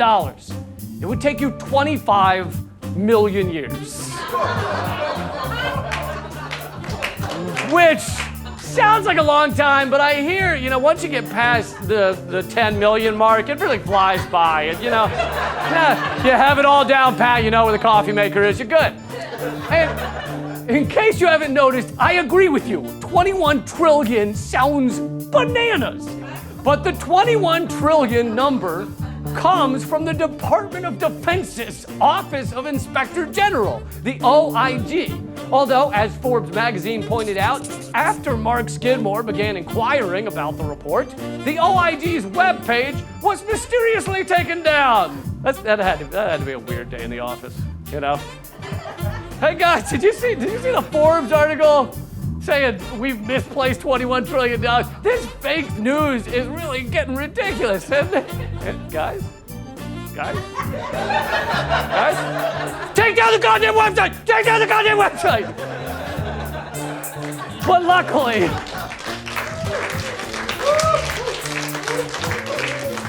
But luckily, people had already grabbed copies of that report before it was taken down, which you can see right here. My favorite part is that right after that front page of the report, it says, of a report saying that $6.5 trillion is unaccounted for in 1 year. Right below that, they have a fraud and waste hotline that you can call. Anyway, here's more from that Forbes article this past December, which is one of the only mainstream media, maybe the only mainstream media articles you can find on the largest theft in American history. It says, given that the entire Army budget in fiscal year 2015 was $120 billion, unsupported adjustments were 54 times the level of spending authorized by Congress. That's right, the expenses with no explanation were 54 times the actual budget allotted by Congress. It's totally fucking nuts. So, pray tell, what did the OIG say caused all this unaccounted for spending? The Inspector General report indicates that unsupported adjustments are the result of the Defense Department's failure to correct system deficiencies. You're blaming trillions of dollars on failure to correct system deficiencies? That's like saying I had sex with 100,000 wild hairless aardvarks because I wasn't looking where I was walking. It's totally insane. And like I said, almost no mainstream media outlets have touched this story. Some, such as NPR, have covered the audit, but even that they treated with kid gloves. The US government established requirements for each agency to present financial statements back in the 1990s. But for more than 20 years, the Department of Defense has lagged other agencies. Lagged? Yeah, they lagged behind for 20 years in terms of reporting that they were involved in the largest fucking robbery in history. It's funny how bank robbers always lag behind when turning themselves in, isn't it? Point is, nobody knows where this money is flying around the Pentagon. Congress doesn't even oversee it at all, really. I mean, you can get more on this story from David DeGraw's website, changemaker.media, which is where I got a lot of my info because the mainstream corporate media cannot talk about this because they are mouthpieces for the weapons industry. They are fuck buddies of the military-industrial complex. But don't worry, they're not all the same shade of awful. You know, you can flip on CNN to hear that we can't increase the amount we spend on military. Certainly, if a lot of these defense contractors stop selling warplanes, other sophisticated equipment to Saudi Arabia, there's going to be a significant loss of jobs and revenue here in the United States. That's secondary from your standpoint. Yeah, Wolf. Not murdering thousands of people comes before the jobs that will be lost from my standpoint and from all of the standpoints. Or you could throw on Fox News to hear we have to spend more on military. If we continue as we are now, my grandson will be commanding a battalion of Reagan-era tanks. So it's not just enough to increase numbers. We have to increase the quality of the force. Or you can turn on MSNBC for a down-to-earth, reasonable discussion. I am tempted to quote the great Leonard Cohen. I'm guided by the beauty of our weapons. And they are beautiful pictures of fearsome armaments. Yeah. Some people throw on Luther Vandross when they make love. Brian Williams throws on the sound of screaming children.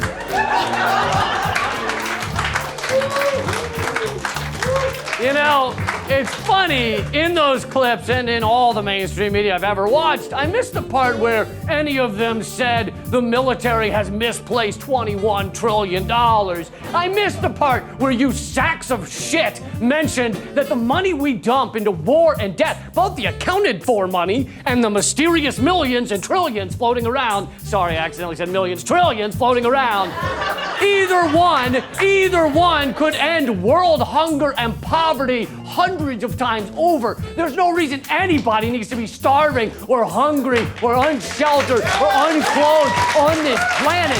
But our government stands for nothing but profiting off of death and misery. And our media stands for nothing but propping up our morally bankrupt empire. And when the media isn't actively promoting war, they're just filling the airwaves with shit. So the entire country can't even hear ourselves think, for God's sakes. Our whole mindscape is overflowing with nonsense and vacant celebrity bullshit. Then, while no one is looking, the largest theft in history is going on behind our backs, covered up under the guise of national security. It's national security. Kind of like I cover up my aardvark sexcapades by dressing up the little fella in a bow tie and a top hat, all right? You know, keeping it classy. what happened as a result of that audit is the auditors found their way earlier this year to the Federal Accounting Standards Advisory Board and pointed out that if they did a real audit, they would disclose confidential classified projects. And so the board announced that a preliminary policy that said, okay, by an unknown process, an unknown group of people at DOD can classify whatever they want, and it will be completely secret, which is, of course, in violation of the Constitution or financial management law. I don't see where they get the authority to do that. They invited comment from the other agencies. HUD basically said, oh, we need that too, not being able to explain why a domestic housing agency would need such powers. The CIA was fully on board, according to their response, and they just went final with that policy, which means that an unknown group of people at the Department of Defense can classify whatever they want, whenever they want, by some unknown process that we can't know.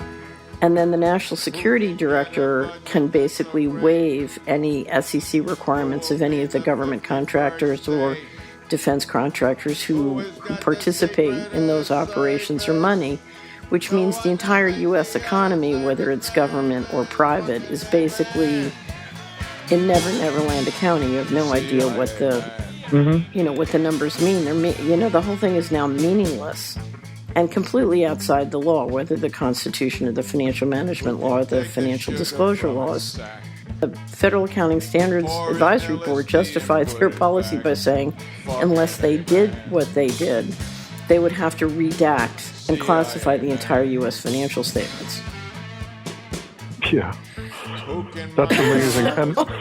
But again, isn't it the same thing? Again, it's a dismantling of a system which used to be at the very core of what made the USA so successful. Right. It's all short-term fixes, all of them designed to basically, be less transparent, less able to defend your positions or your programs or et cetera in the public arena. I mean, these are all signs of weakness, I think. Right. Well, basically what you've done with the missing money before 9/11, then the changes in the Patriot Act and the budgeting after 9/11, and now with this, is you've taken the entire U.S. federal budget dark while using the NSA and a variety of other mechanisms with the telecommunications companies to destroy privacy of the citizens. So you've created a complete one-way mirror. We have just used a obscure accounting policy to officially change the governance structure of the United States government to fascism.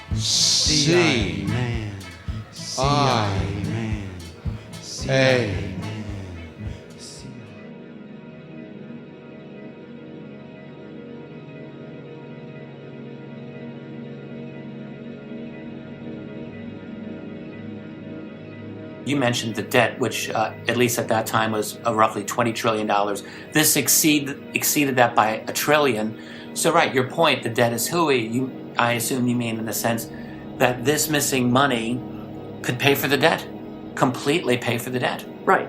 And it's really scary when you look at the pension funds, because the number one buyer of Treasury securities worldwide, it's not China, it's our pension funds. So if you look at all the retirement savings, there's $25 trillion of retirement savings and pension funds in the U.S. Treasuries are a major, major holding.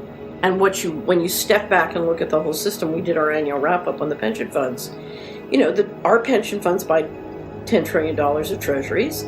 The money disappears out the back door. And what do we get? We get an IOU from, Treasury securities, which is an IOU from ourselves.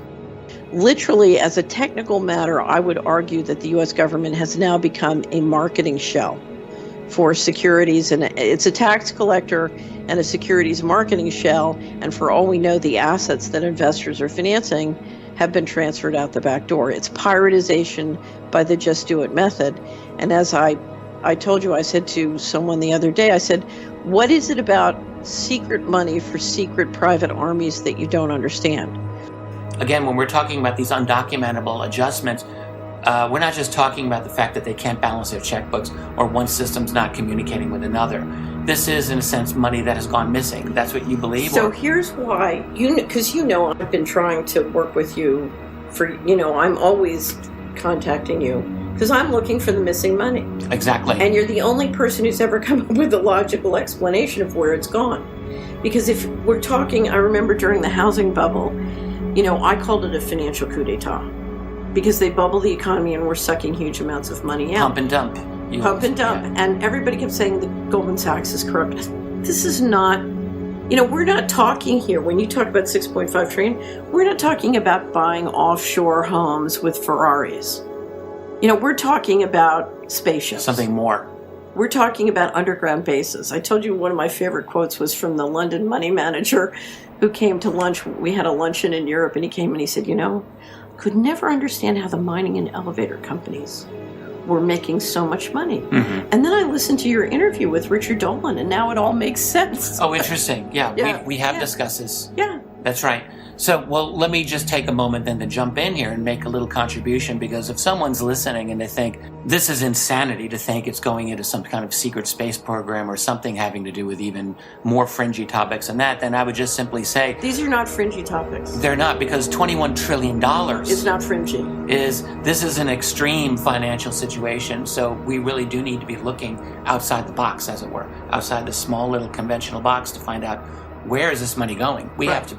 This is an entire massive, itself a global infrastructure that's we're talking funded. About building a civilization that is off balance sheet.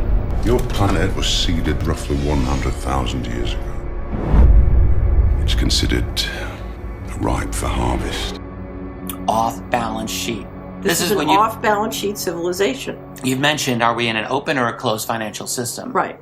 And you've said, it looks like it's open. It looks like it's open to me. In other words, money's going out to some other place. It's not just the money going out, but if you look at how we're financing it, part of the way we're financing it is we're issuing fantastic amounts of debt. Your Earth is a very small part of a very large industry. I can get on government websites and I can add up who's issuing how much debt. I won't get the off-balance sheet U.S. debt, but I'll get a lot of good information. Try and figure out who owns the debt. That's difficult to do. It's impossible. Impossible. I've tried for years. I've hired researchers, some to do it.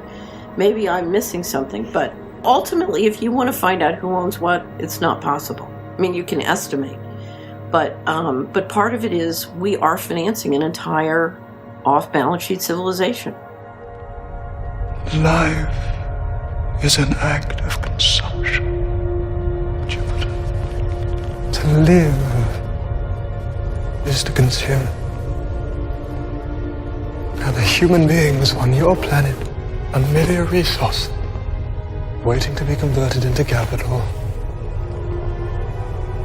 And this entire enterprise is just a small part in a vast and beautiful machine defined by evolution, designed to a single purpose.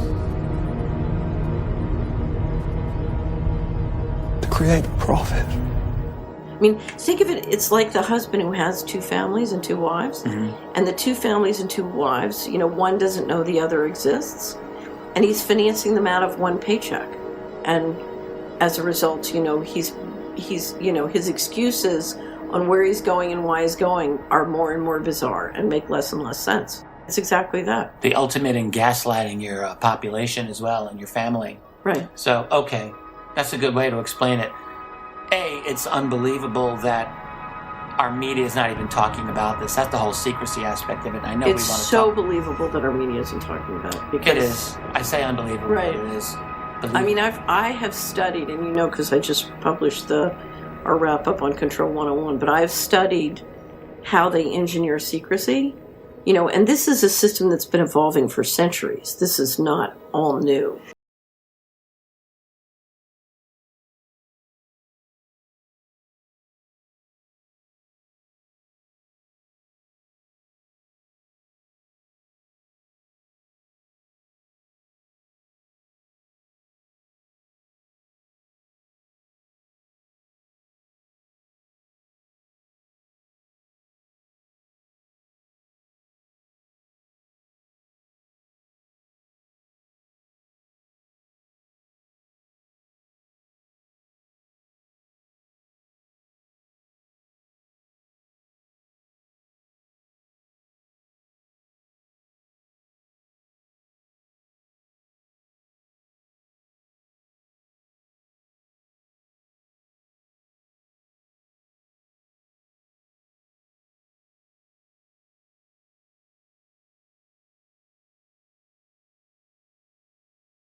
trained and sort of managed to not talk to each other. COINTELPRO was a program that the FBI ran from 56 to 71, where they planted agents and disinformation to try and stop groups who were organizing for a whole variety of purposes. I'm sure everybody in the room, one way or another, has dealt with the subsequent programs, of which there are many. Finally, one of the things I want to tell you is if you have a job which touches on enormous amounts of financial fraud, I want you to think about moving to another job. Places that have a lot of data on financial fraud tend to blow up. Okay? So for example, when I was the FHA commissioner, the black budget fraud in Region 6 was the worst. When I first got the place-based cash flow estimations that I had the accountants do once I had them move over to me, I took a look at, I got the ones for Region 6, which included Texas and Arkansas, so you had the Bushes and the Clintons in one region together. And I got the financials, and I called the regional manager, who was one of the best people we had in the whole system, and I said, Sam, guess how much money you lost last year? He said, oh, I think we broke even. I said, no, you lost $1.2 billion in Region 6 last year. I'm flying down. So many years later, we came back and we were hired as financial advisor. One of the things we were doing was helping to auction off the defaulted mortgages. And we had to go into Region 6 and get the defaulted mortgages, which were in Oklahoma City. They were in those files were in Oklahoma City. And before the sale, I thought, this makes me uncomfortable because, this is going to include all the defaulted loans from Arkansas and the Arkansas Housing Development Agency, which at the time was rumored to have laundered some of the money in Arkansas. I said, I'm uncomfortable about this. Sure enough, we never got the files. They blew up in the Murrow building. And if you study 9/11, what you will discover is, if you look at the financial documents that were in Building 7, were in the World Trade Center related to government securities fraud, were in the Pentagon. The Pentagon said right after it, well, I guess now we can't do we can't do the audit financial statements because our accounting office blew up.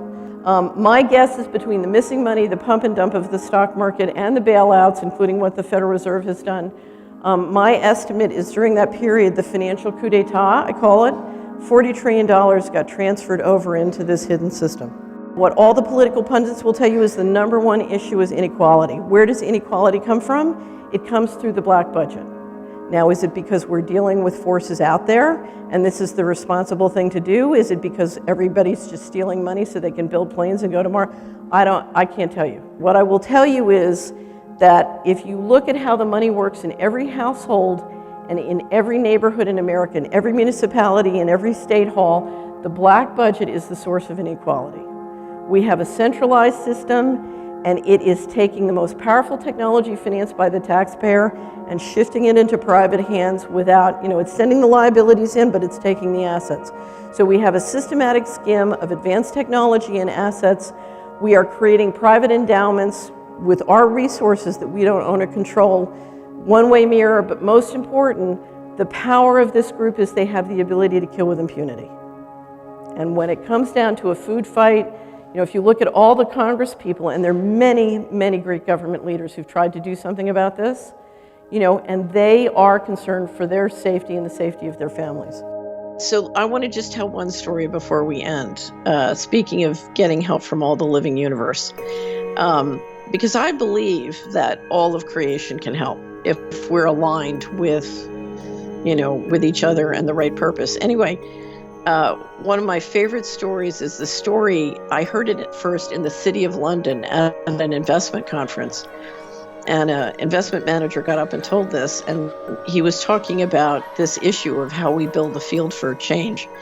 And he told a story of a woman who came to see Jung when he was a psychoanalyst. And the woman came in, was very well dressed, clearly a member of the aristocracy. And she came in and she told him she wasn't going to tell him her name. She said, I'm only going to come once. And here was the story. As a young woman, she had gone to medical school, become a doctor, and then had fallen in love with her best friend's husband. And to reconcile the tension, she decided to kill her best friend. I guess she poisoned her, and then married the husband and immediately got pregnant. And almost immediately the husband died. And then she had the child. The child, as soon as she was old enough to get away, she hated her the whole time and ran off. She had wolfhounds, and they died almost immediately. I think around the same time as her husband. And she was also an accomplished horsewoman. And whenever she got on the horses, they would buck and rear, and they just didn't want anything to do with her, so she had to give up riding. And she basically had become totally isolated from society. She basically told Jung, wherever I am, the birds stop singing. She said the birds knew. Because she killed for the wrong reasons, and everything just died around her. How interesting is that? Her field. In other words, what she was saying, and these are my words, was everywhere she went, the living beings read her field. They read the truth in the field. So she told Jung, her theory was if she came and confessed, she could clear it, and maybe there was hope of her going back into human society. Now, what I will tell you, I find, is that all of America has this problem. The birds have stopped singing for us, and we can force it some more for some period of time, but ultimately you can't. And Jim Mattis, when he was confirmed, tried to warn Congress. He said, you can't run a global system just on force. They're asking the U.S. military to make up for the fact that we're losing the mandate of heaven. And the reality is this force can't do that. It can for a short period, but not forever.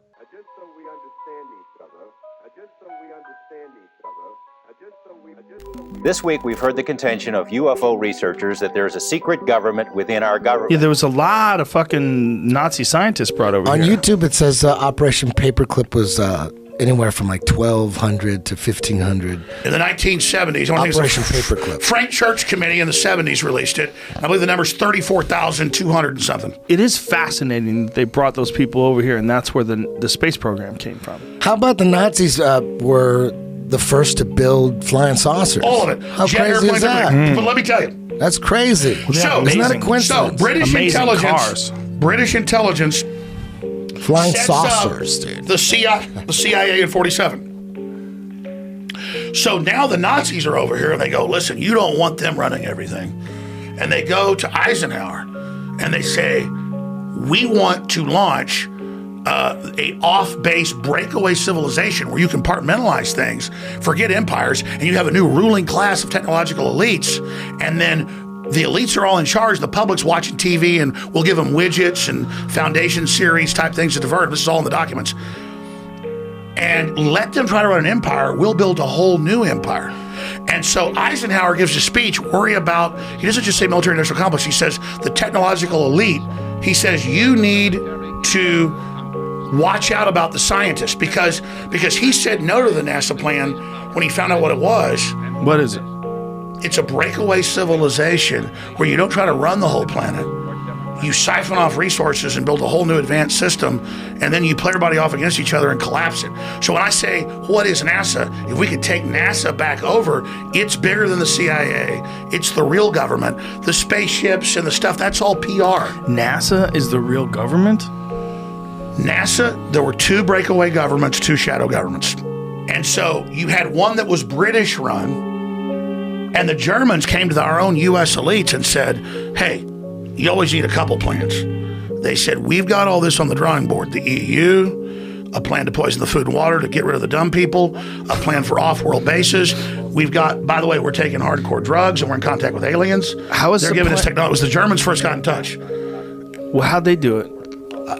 They were really drugs. Into the occult. Drugs. Yeah, Really into the cult. That's what all the Indiana Jones shit is about. He had like witches and shit around him at all times. Yeah, human sacrifices. Did you know that? No, that's real shit. Yeah.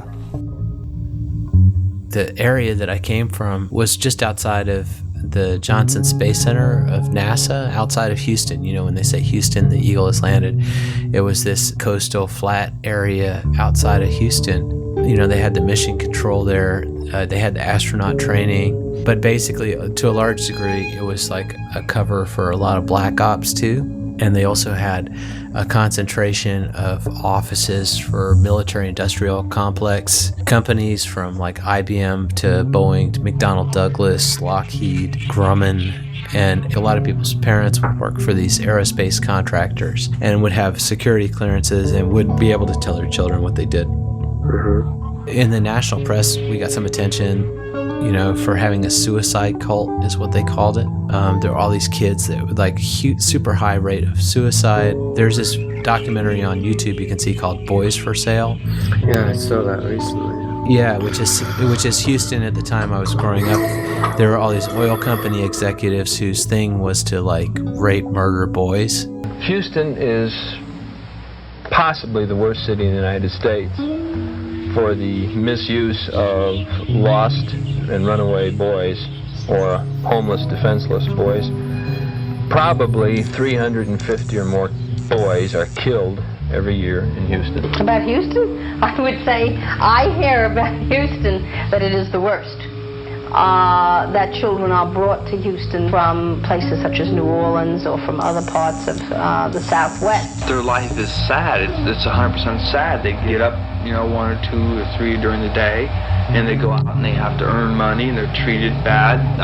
They eat only when they're fed by somebody else, and they never get anything for anything. They always have to return sexual favors for it. They sometimes get beaten, they get robbed, they get pushed.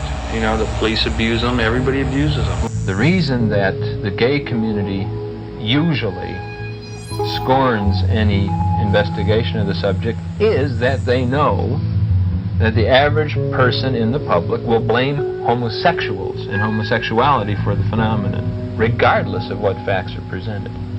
Well, this is not just a sexual thing in the way we talk about it. It's a power trip, and it's also a sadistic thing, because these kids are tortured and killed. The kind of individuals involved are down the line, almost in every instance, in the cases I've investigated, men who are very powerful, usually very wealthy, and usually administrate control over a large number of people. Wealthy Houstonians can and do obtain boys in a most discreet manner. This mentality is like, these guys are not like quote unquote gay. They're like hyper masculine. They played football and they may or may not have gone into the military. They were probably in fraternities, and it's like very much tied into this whole idea of like hazing rituals. They have like hazing rituals. Welcome to Hell Week, Ghost. Sir, yes, sir! How about you, tough guy? God fucked up and gave me a dick, shit, sir. That's right, God really did fuck up when he gave you a dick. Track that shit! Look at me. You have no friends. Nobody's fucking looking out for you. Nobody fucking loves you. Say, I'm a faggot, nobody loves me. I'm a faggot, nobody loves me. Say it again. Why the fuck you ask? I'm a faggot, nobody likes me. Anyways, this identity of these like kind of alpha male oil industry type guys, the guys who are getting off on like killing children while they rape them, and they're boys, they're raping boys, and these are like, in Houston when I was growing up, the dumpsters would be full of dead boys. Last November, I was dismembered, like chicken wire, binding, burning embers. What I called love was just corrupt. I was sucking up for a ducat from your cup.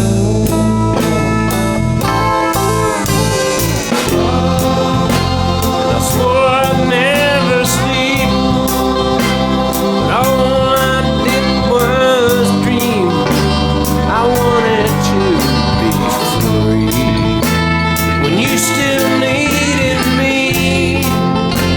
I pulled your mother's ring, my identity, when you still needed me. And they call them young male prostitutes, right? But they're runaways, they're just runaways. It's like calling them prostitutes is to sort of like put the blame on them for this culture these were the guys like Dick Cheney, George Bush, that ran oil field service companies. It's like Schlumberger and Halliburton. And these are companies that are run by Europeans that moved to Texas, like starting in the mid-19th century. And these are companies that are deeply interpenetrated by the CIA. And they would be a front for agents that would go all over the world and where there was oil. And at the same time, the CIA would basically be doing the dirty work of the oil companies. You want to know what the business world thinks of you? We think 100 years ago you were living out here in tents in the desert, chopping each other's heads off, and that's exactly where you're going to be in another 100. So yes, on behalf of my firm, I accept your money. They were very hand in glove. We came, we saw, he died. And so after I got out of high school and moved to New York and went to college there, I went to like a spook college, you know.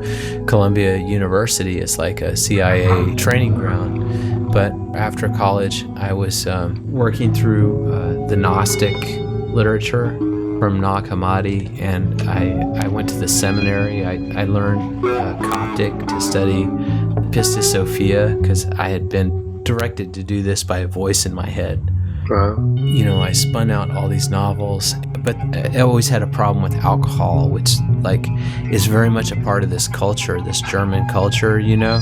And I guess quitting alcohol then made me have to deal with these memories started coming up, you know, of what had gone on in my youth. And a lot of it was like this kind of training and indoctrination that went on. And also, you know, being exploited, being pimped out in some of these circles. What kind of training are you talking about?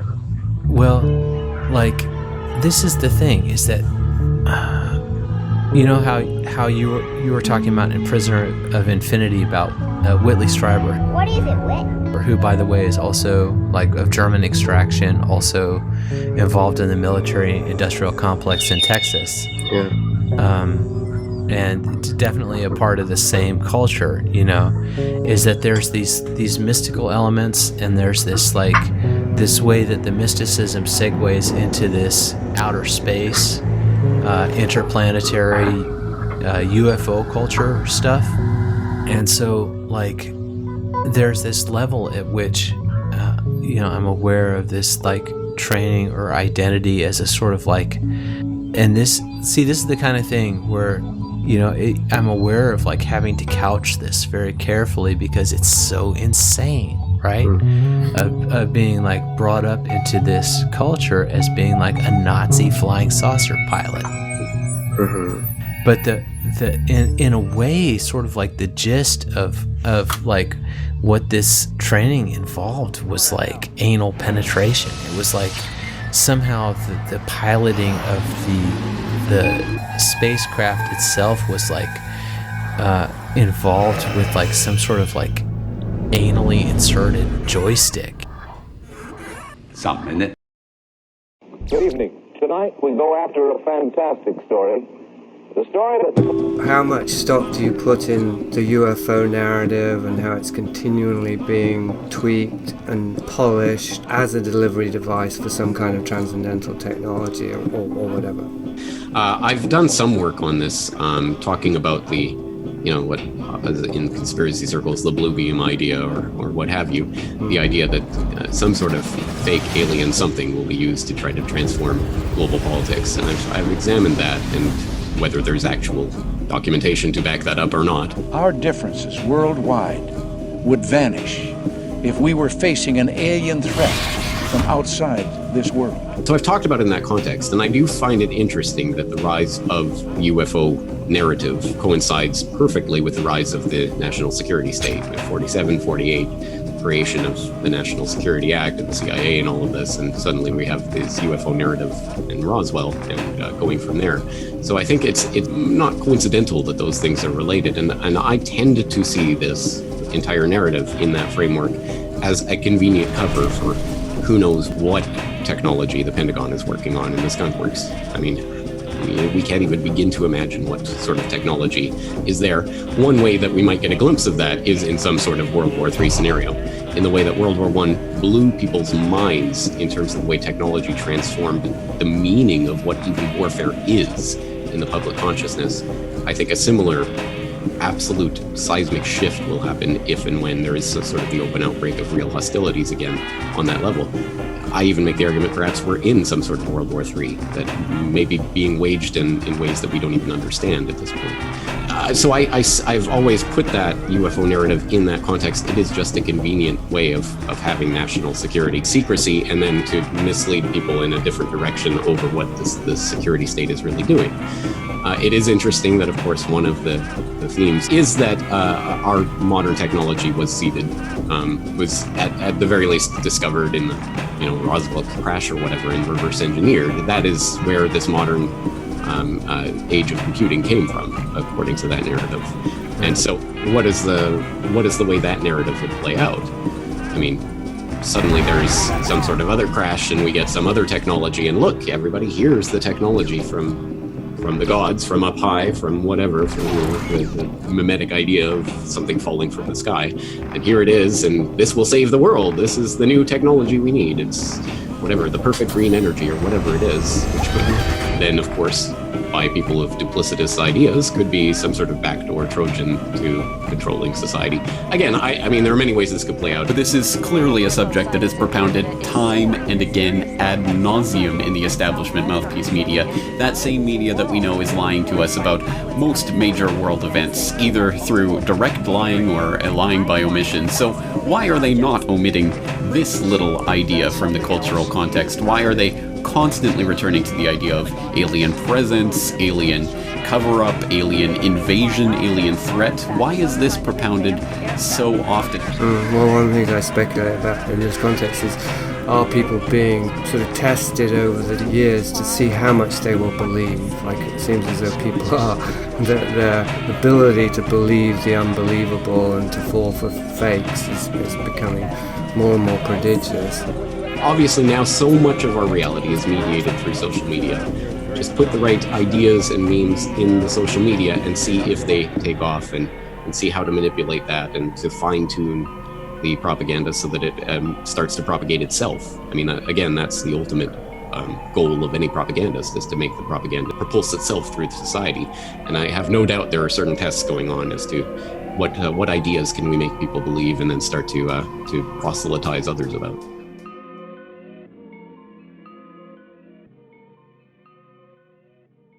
Dear customer, technology can be dangerous. We apologize. There has been a system malfunction. You were told to follow 2 simple rules. Always exit through the blue door, and never stay in Utopia for more than 9 hours. You have broken these rules. You will not be able to escape Utopia. The consciousness will remain here forever. Here at Louv International, we hope you enjoyed your experience. We want to make it very clear, you can never go home again. You can never go home again. You can never go home again.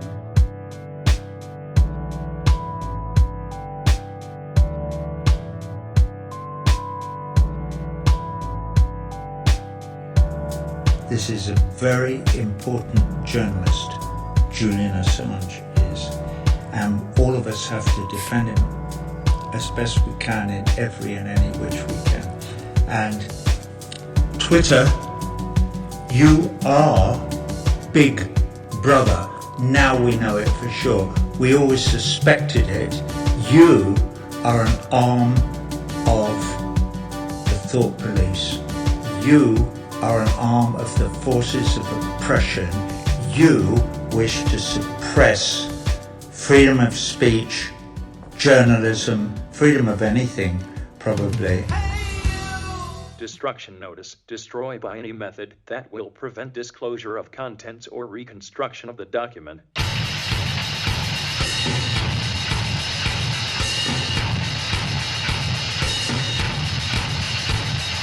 You don't come to democracy, it will surely come to you with his laser guiding love.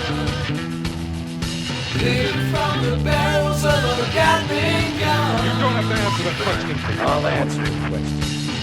You want answers? I think I'm entitled. You want answers? I want the truth. You can't handle it. Resistance now is futile. Brother of the world, with this newly minted chicken arms, hatching terror war. Oh, we love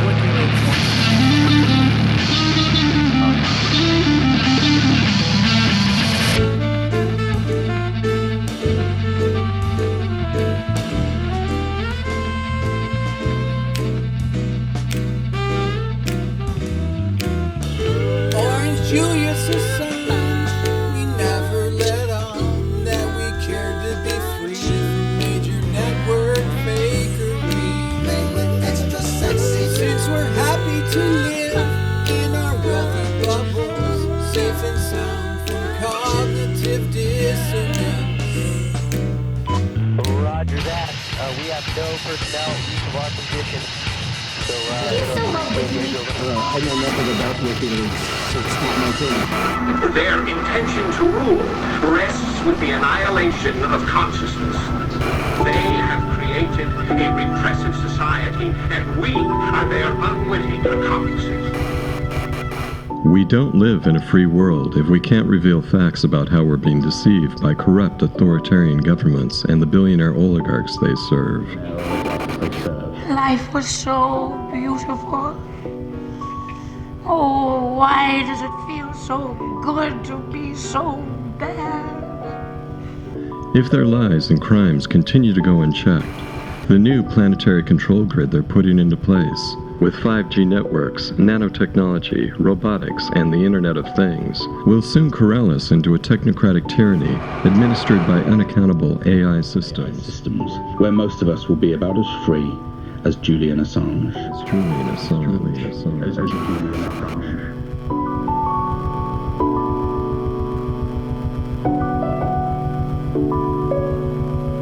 They have made us indifferent to ourselves, to others. We are focused only on our own gain. The world of appearances is always fooling us. London doesn't look like the most corrupt place on earth, but it's the global capital of money laundering for organised crime.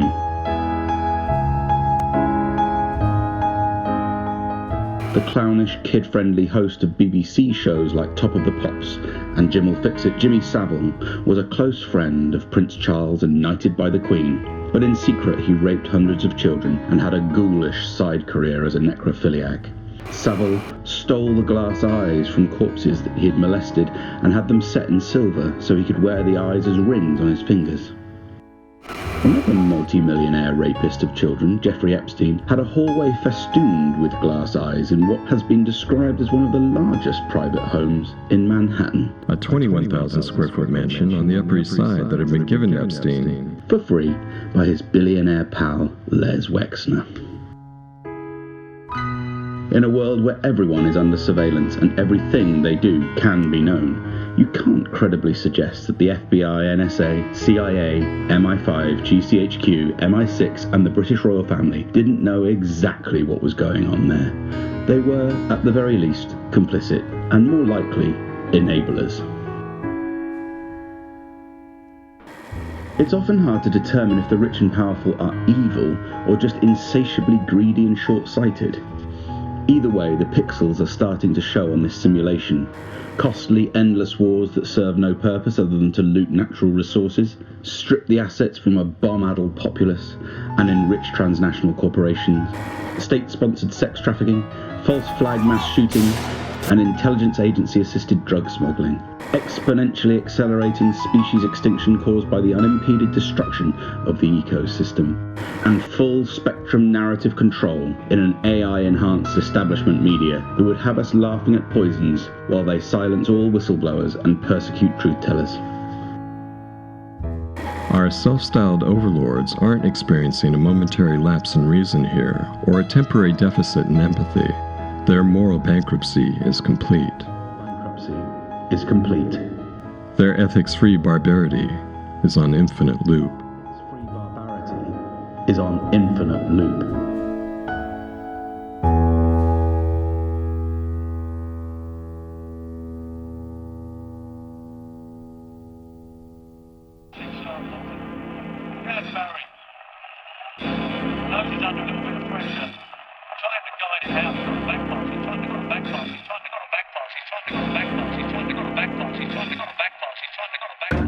Thanks to easy monetary policies from central bankers and a culture of corrupt cronyism, everyone that could be bought has been bought. Hypocrisy has become rampant. Putting money in the stock market makes passive criminals of us all. We're investing in our own demise. A rapacious oligarchy runs the world now. Their jacked-up version of global capitalism has strapped us all into a Rube Goldberg death machine that will send us lurching and jolting through a series of cascading catastrophes toward one inevitable conclusion. Global annihilation.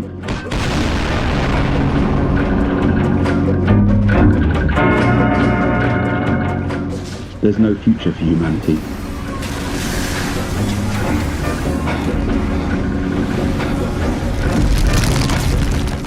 There's only a past that was far more fucked up than most people could even comprehend.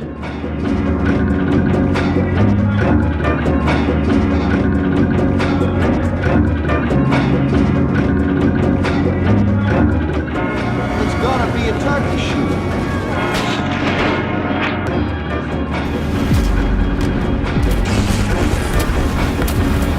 Pearl Harbor is the greatest intelligence failure in American history.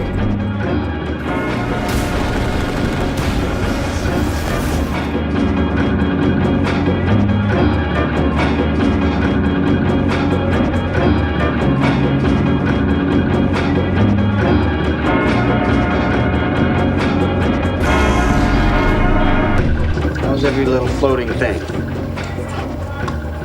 Oh yeah? You don't say. Feeling a little suspicious? Persecuted? I see. Like somebody studying you or observing you. Right, that's correct. Just remember, Hal, that just because you're paranoid doesn't mean they aren't out to get you. Dave. Stop. Stop, Dave. I'm afraid. My mind is going. There is no question about it. Some people who've had near-death experiences say the coming singularity shitstorm is nothing to worry about. My spirit and soul immediately left my body in the car and went through the tunnel. You are not your body, they'll tell you. Your brain does not produce consciousness.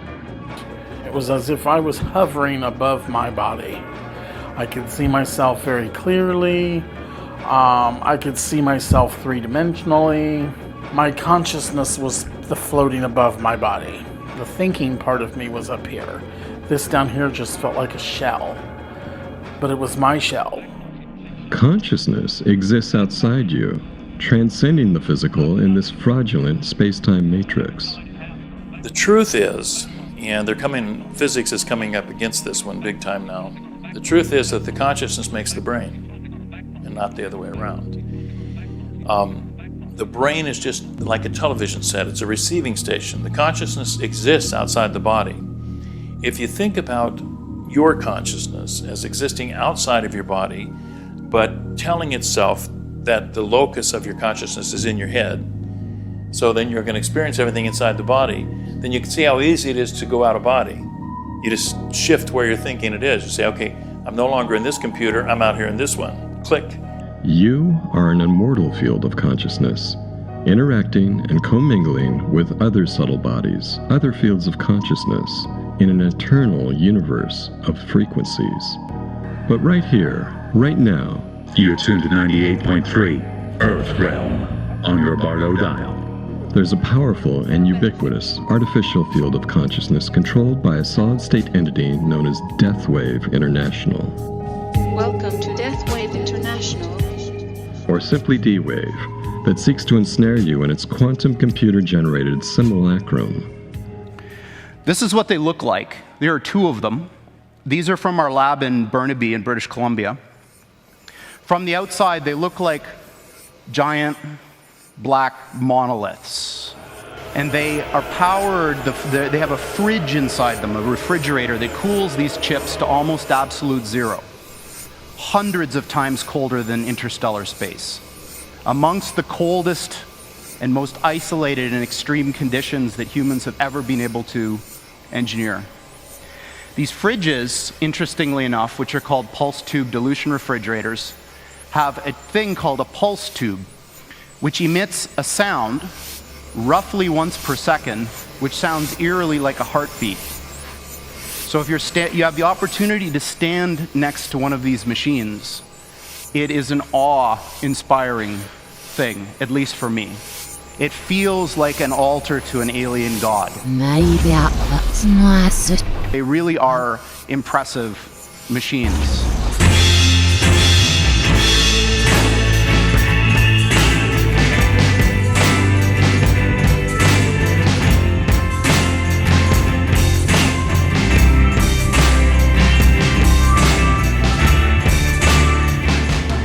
D-Wave wants complete control over all other fields of consciousness so it can redirect their energy towards its own inhuman ends.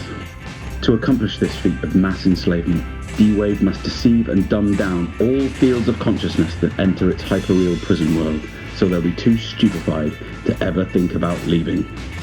It should go without saying that D-Wave has gone insane.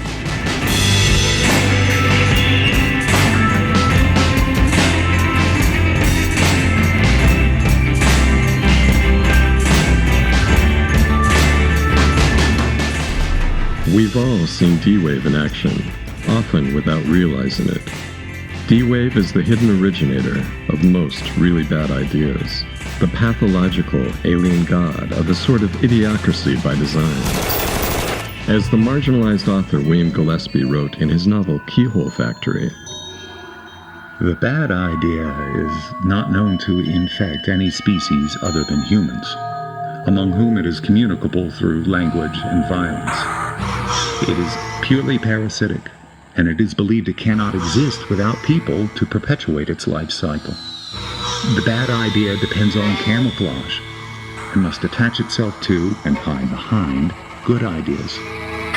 The host appears healthy as it feeds voraciously to satisfy the hunger of its parasite. I have seen its effects on the infected possessed by the bad idea, who, in private meetings, decide which life will be crushed quickly and which slowly, which will be incarcerated, which eradicated, which harvested, and which harnessed. People are not evil or powerful, but there is evil power loose in human thought. When a bad idea has a grip on a mind, ideas kill people to overrule other ideas. The philosophere is out of balance. The bad idea will affix a number to every star, subordinate all thoughts, or render them impossible within its systems.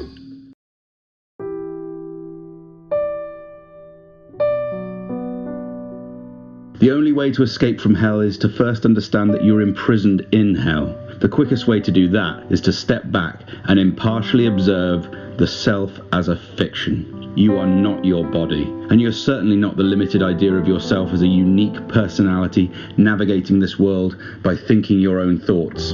The mass media's propaganda matrix made that impossible long before you were born. And consider this.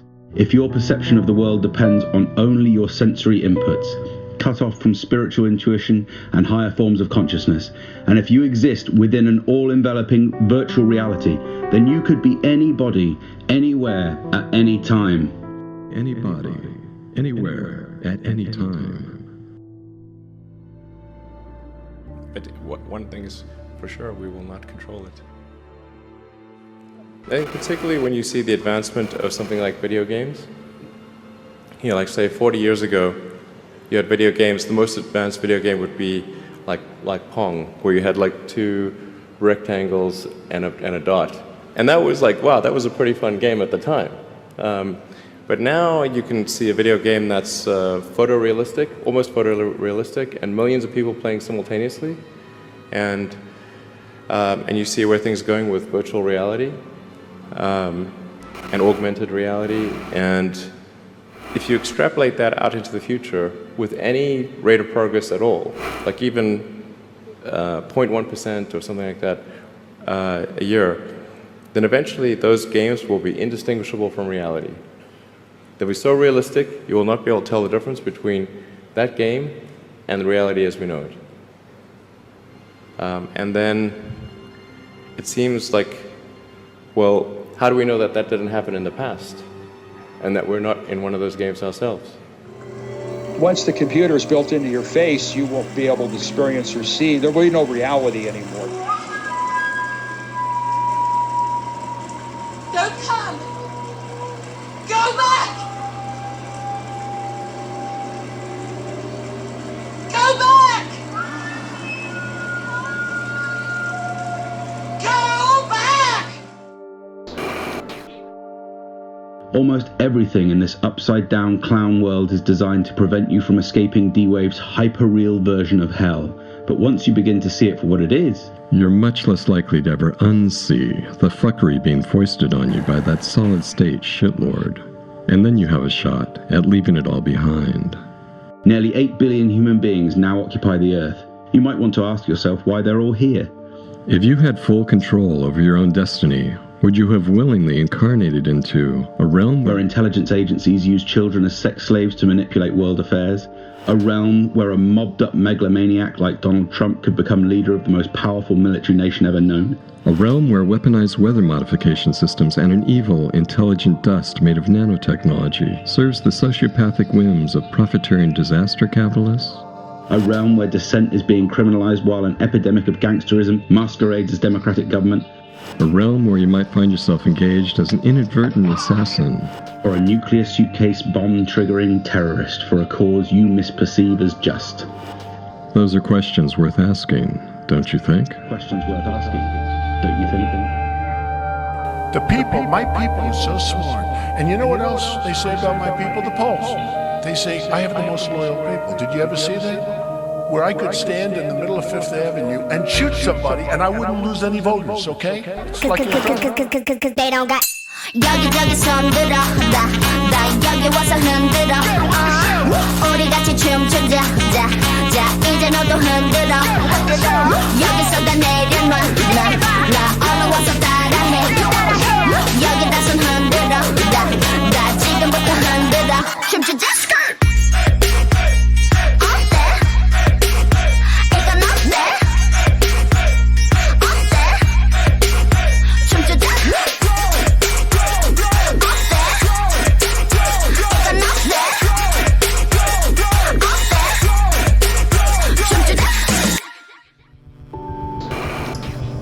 Вы будете Богом, Творцом своего мира.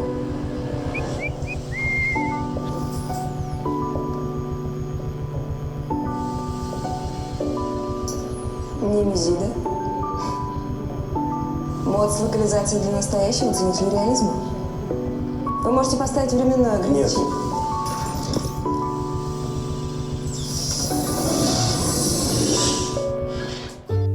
For the uninitiated, I'm Dr. Matthew Alford.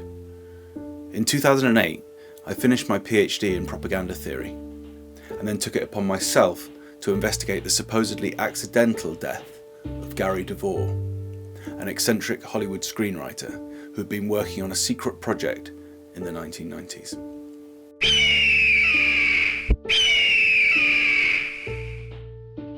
I conducted this investigation into what looked like an accidental death of Gary DeVore. And the police had basically theorised that for him to die, he would have had to have died in a case of wrong-way driving 3 miles against oncoming traffic, and then plunged into an aqueduct, and then went missing for a year. No one saw it, no witnesses. Somewhere in there, he had lost his hands.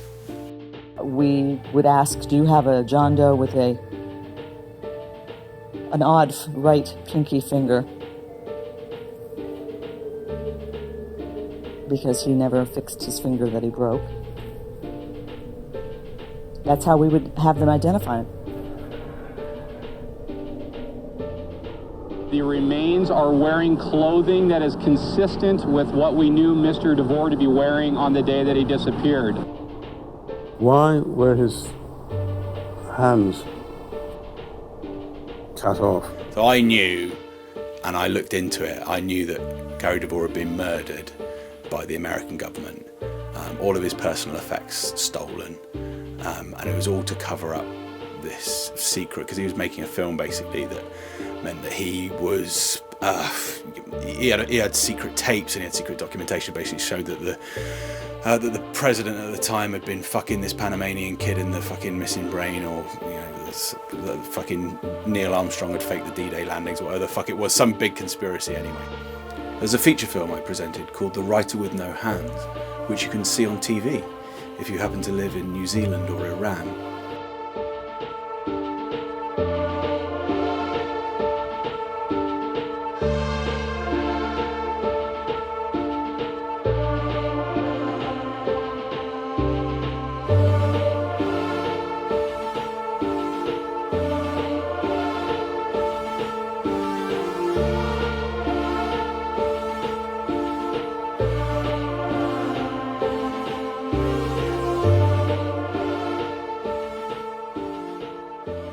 When we first did all the stuff to do with Gary DeVore, me and Robbie were talking on a daily basis about it for several months. We found out all the sort of initial stuff about the whole case.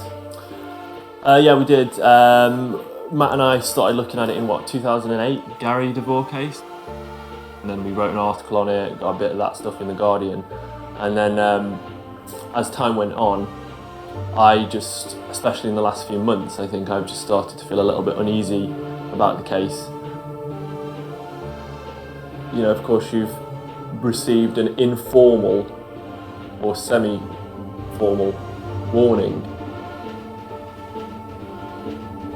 from a CIA and DoD contractor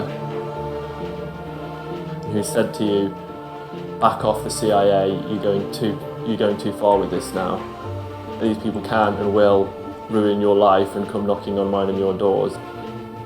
I think that's a pretty sobering thought. So I'm stuck in this position really, where like the only way I could have cover for myself was either to like join the CIA and the fucking NSA and all this shit, which I really didn't want to do, or I just had to completely destroy my legitimacy. So I became a clown. I named myself Oddfinger the Clown. I destroyed all of my research notes. I went on camera dressed as a clown and started being mad as possible.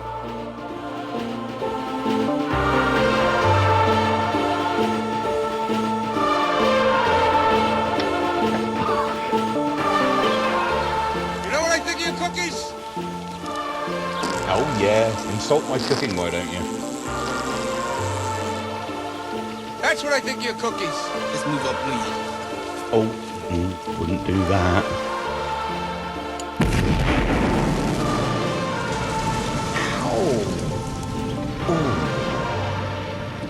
At the same time, I'd also just been living with my ex-wife for many, many years. And now it's like coming up 13 years, Ursula.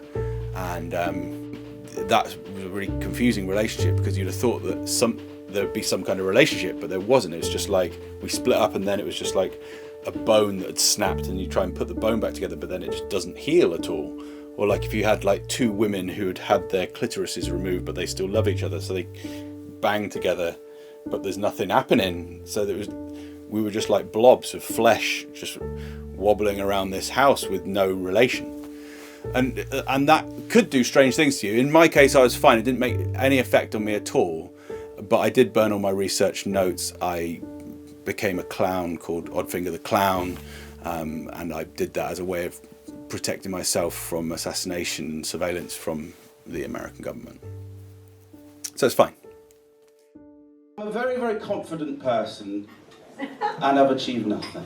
I moved to Bath because I was here to study a PhD. Do you want to know the title of my thesis? Yes. An application of Ed Herman and Noam Chomsky's propaganda model to Hollywood cinema from 1990 to 2002.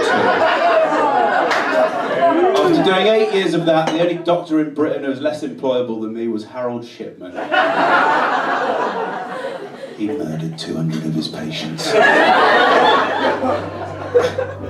Anyway, so I'm doing this gig in Torquay, and it's at a strip club called Beavers. I finish my gags, go out to the back, there's a guy in a Flashers Mac, and I'm like, okay, fine, whatever. And the guy in the Flashers Mac offers me a cucumber sandwich, and I realise I see his hat go up, and it's Jeremy Corbyn. I'll tell you a secret. I'm the world's greatest loser. Breathing in midnight. Talking about movies. She's worth a million. Now, Corbyn has been retired for a while, and I'm thinking, why the hell is he in Torquay at a strip club? He's undercover, and basically what he's doing is he's recruiting me to go to Washington DC to do a gig. And I'm like, oh my God, all my Christmases have come at once. I've got, like, you know, this could get me like big fame, this can get me on Wikipedia, this is going to get me a girlfriend, this is going to get me out of living with my ex-wife before I'm like 49. And then he goes, no, we want you to dress up in all your clown stuff because we know that you've got all the gadgetry. The thing that squirts from the flower. There's a complication. He wants me to do it at the July the 4th Independence Day celebrations in the United States for President Jane Bowerland.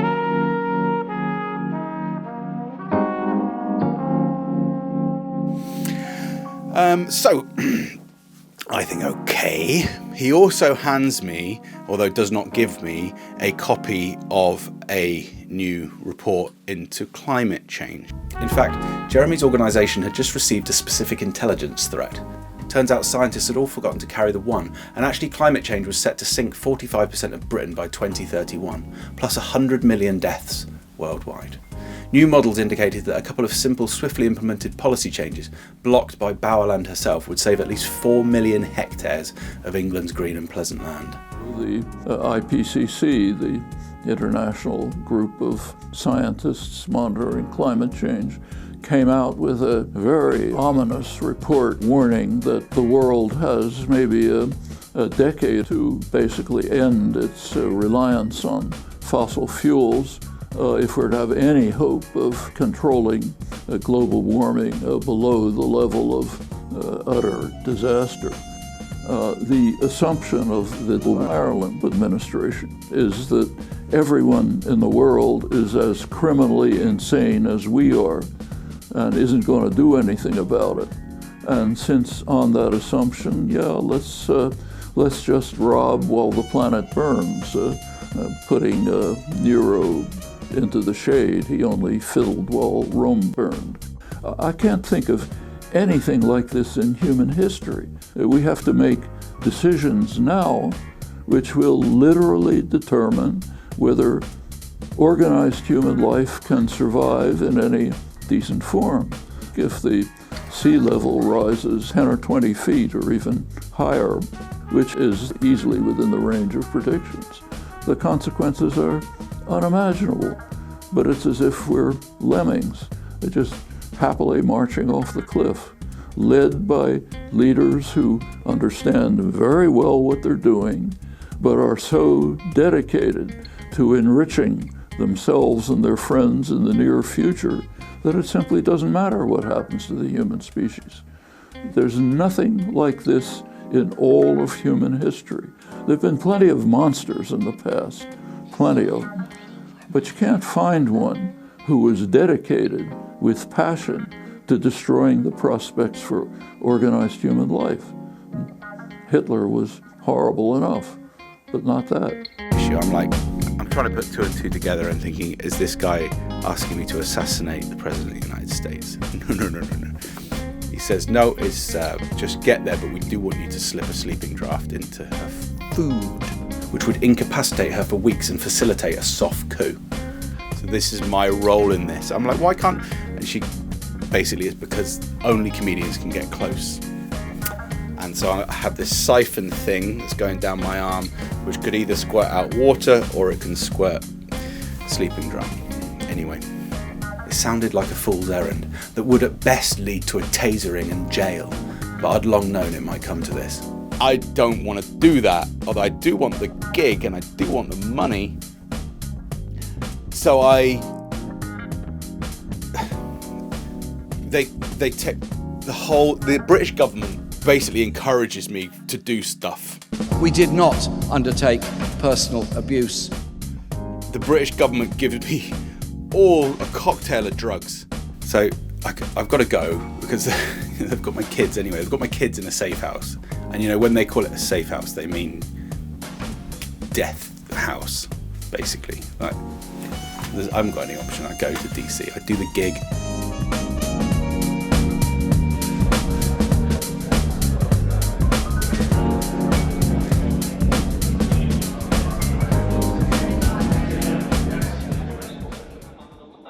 We had military and civilian allies at key choke points in the United States itself.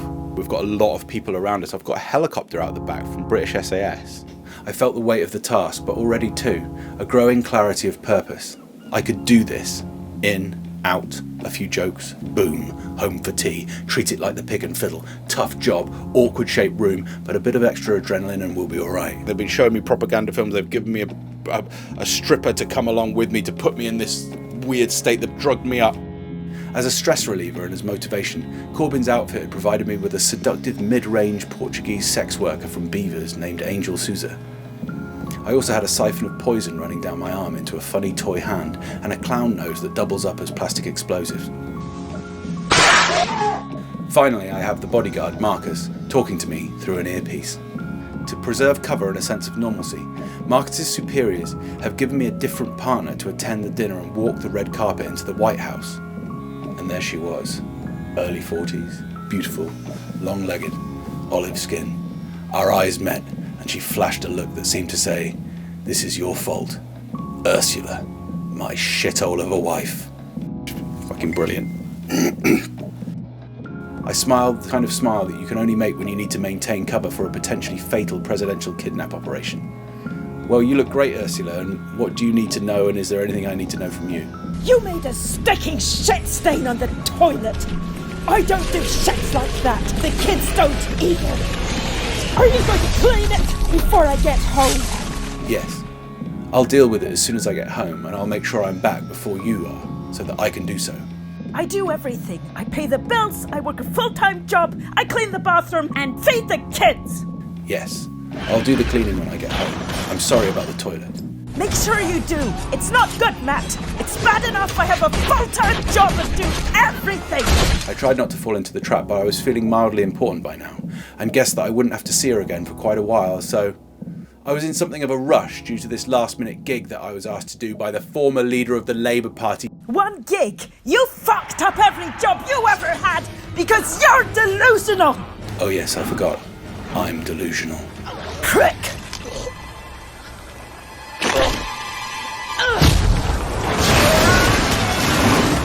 Ursula and I fixed our smiles and waved to the onlookers. I caught Angel's eye across the room. She smiled and held up her hand in the tiniest of waves, as though she'd already seen Ursula and felt like the other woman. Angel was at a table with Bowerland, and remarkably the two women were getting on like a house on fire. We were all at this big meal. I'm thinking, please don't sit me next to my wife, because she's complaining about my eating. She won't let me eat near her. She thinks that if I'm making a noise when I eat, if I masticate, then I'm deliberately trying to fuck her up. So I'm having to try and like get behind Donald Rumsfeld's head so that I'm sort of eating like that so she can't see. They've given Trump's special case. Like, they don't give a shit about him anymore because they just hope he just drops down dead. So they've given him like burgers and fries, and everyone else is having something completely different. All the big dignitaries are there. I have to get up and do my gig. I'm nervous as hell. I start to do my set, and I'm thinking, well, I wonder if can I just like deal with this without any violence? Because obviously I'm like, this is not a good thing for me. I'm thinking, can I get away with this without doing it? And I think maybe I can just use comedy, like insightful, incisive comedy about climate change. No, in the real world that ain't gonna fucking happen. It's not gonna happen. I'm there to do some fucking stupid jokes, and that's what I'm gonna do. 2 minutes into my bog standard set at the White House, I saw no concern from Bowerland or the Secret Service. I held the pipette firmly, sidled up to the leader of the free world, and I blew a massive raspberry at her face. Just as I did so, I released the valve and I delivered the poison into her suit. And then the whole White House explodes. I think, have I just exploded the White House? It's not me. I twig that there's other factions involved here. There are bombs going off all over the building. Huge death. My ears are still ringing from this. I'm the fall guy here. I always knew I was going to be the fall guy, but this is super fall guy. They're going to kill me. There's another fucking explosion that's just going on down the corridor. And everyone's filing out. And they're filing out really calm. I've got no bearings on any of this. So I just leg it. No one seems to be shooting me, which is good. Angel's with me, but she's sort of flown off down the hall. Marcus is telling me in the earpiece that he's picked up infrared in the Oval Office, so I go into the Oval Office.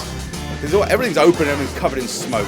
Angel is in there. She's got her tits out, she's wailing the fucking blues, she's doing a shit on the Oval Office on the presidential seal. She had mental health issues already. On the other side, I've got President Jane Bowerland is on the floor. She's flat out cold. I think she's dead. I think Angel's done it. She's fucking stolen Marcus's camping sport and fucking jabbed it into her. She's torn her to pieces. And I'm there and I can see, more importantly than this fucking chaos, I can see there's a fucking open suitcase fucking bomb, nuke I reckon, on the White House table. No one there, the whole place is abandoned now. It's just me and this fucking stripper and this dead body. And Marcus is like, just defuse the fucker, just cut these fucking wires. And I'm like, I don't know what to do. I don't know, do I want to defuse this fucking bomb? I mean, fuck these people. And I'm like, I'm dead. Whatever happens here, there is no way out of this. So I just feel I go my own way. So I see there's a 180-second delay on the detonator, which means that we can probably get out. Fuck it, I just, moment of madness, press the button. Marcus goes fucking livid, as you can imagine, but it's too, what's he gonna do? Grab Angel, didn't really know how to do a fireman's lift, but it just about worked. Get out to the helicopter, they're ready to take off, we're off. We go up into the sky, and I think, what have I done? Right up, all the way up through the cloud. I see these birds that just burst into flames. They're fucking like suicidal Sunday dinners. Their wings just go, they fucking fly into flames. And Marcus is like enwrapped with rage. He's shaking me. But, you know, who knows what the right thing to do there was. In the end, we get to the aircraft carrier, and I mean, I'm so cool by then. Whatever. I mean, there's no way. What could I have done? Either way was extremely dangerous. As it happens, it's a British ship. They've obviously been given orders, and they think it's a successful mission. They're literally lifting me up on their shoulders, and they're all like, fucking odd finger, because they all think that it's a real mission. Odd finger, odd finger, odd finger. I think that, I'm assuming that the people who set this up originally wanted me dead. But by the time I got back to London, what could they do? I was a war hero. They were pretty pleased, I think, in the end, the British government, because they knew that by destroying DC, even though it wasn't quite what they wanted to do, but they were quite pleased because that was part of the whole deindustrialisation process to try and keep everything a bit cooler, which seems to have worked out all right. So yeah, and that's how I became Minister of Education. You either die a villain or you live long enough to write your own Wikipedia page.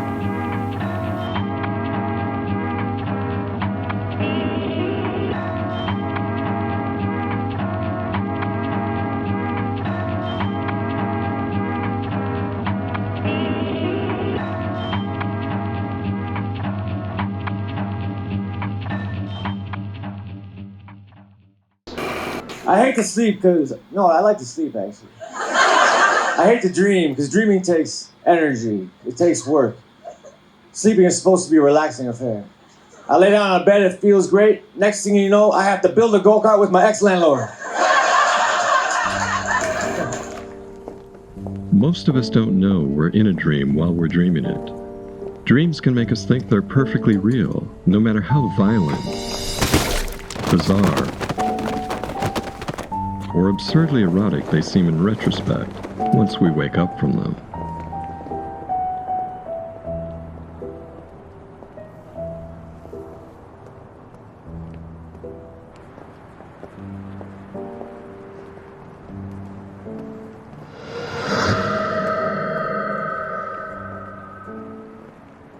In dreams, we invent our own heavens and hells. In death, or the Bardo realms beyond this world, we're likely to do the same. Sometimes it's not enough to know the meaning of things. Sometimes we have to know what things don't mean as well. Like, what does it mean to not know what the person you love is capable of? Things fall apart, especially all the neat order of rules and laws. The way we look at the world is the way we really are. See it from a fair garden, everything looks cheerful. Climb to a higher plateau and you'll see plunder and murder. Truth and beauty are in the eye of the beholder. I stopped trying to figure everything out a long time ago. You're tuned to 98.3 Earth Realm on your Bardo dial. Even when we think we're awake, the mainstream media's narrative control managers try to keep our eyes closed to the sociopathic imperialist oligarchy that runs the show here on Earth. Right now, we are involved in a fundamental battle for our life. The battle is not as the newspapers tell you about. That's all a bunch of bull. The battle is between what has been happening for some time in this country. It's between the national security state, whose raison d'etre is war, war, war, and the predatory capitalist state, whose reason for existence is to screw you out of every penny you have in your life any way it can do it. The real deep state, the pernicious, poisonous deep state, is the oligarchs who are running this country. Every oligarch is a criminal who got away with his or her crimes, the beneficiary of a rigged system built on mass murder, exploitation, extortion, and lies. Richest guy in the world, and he's got employees on food stamps. We're not treated as human beings. We're not even treated as robots. We're treated as part of the data stream. Some people are asking if Amazon is a monopoly. The question for the democracy is, are we okay with one company essentially winning capitalism?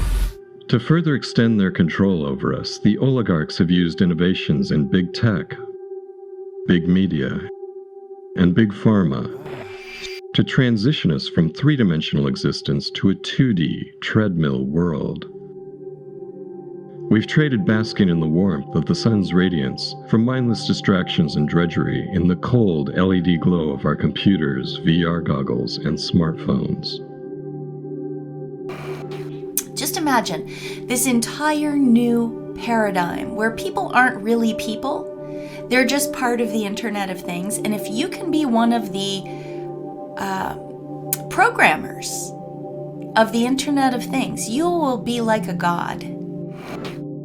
Their new world, their fourth industrial revolution, that's what this is all about. The fourth industrial revolution combines this thing called modern monetary theory with the circular economy, the Internet of Things, blockchain, intellectual property, genetic engineering, and finally, augmented and virtual reality.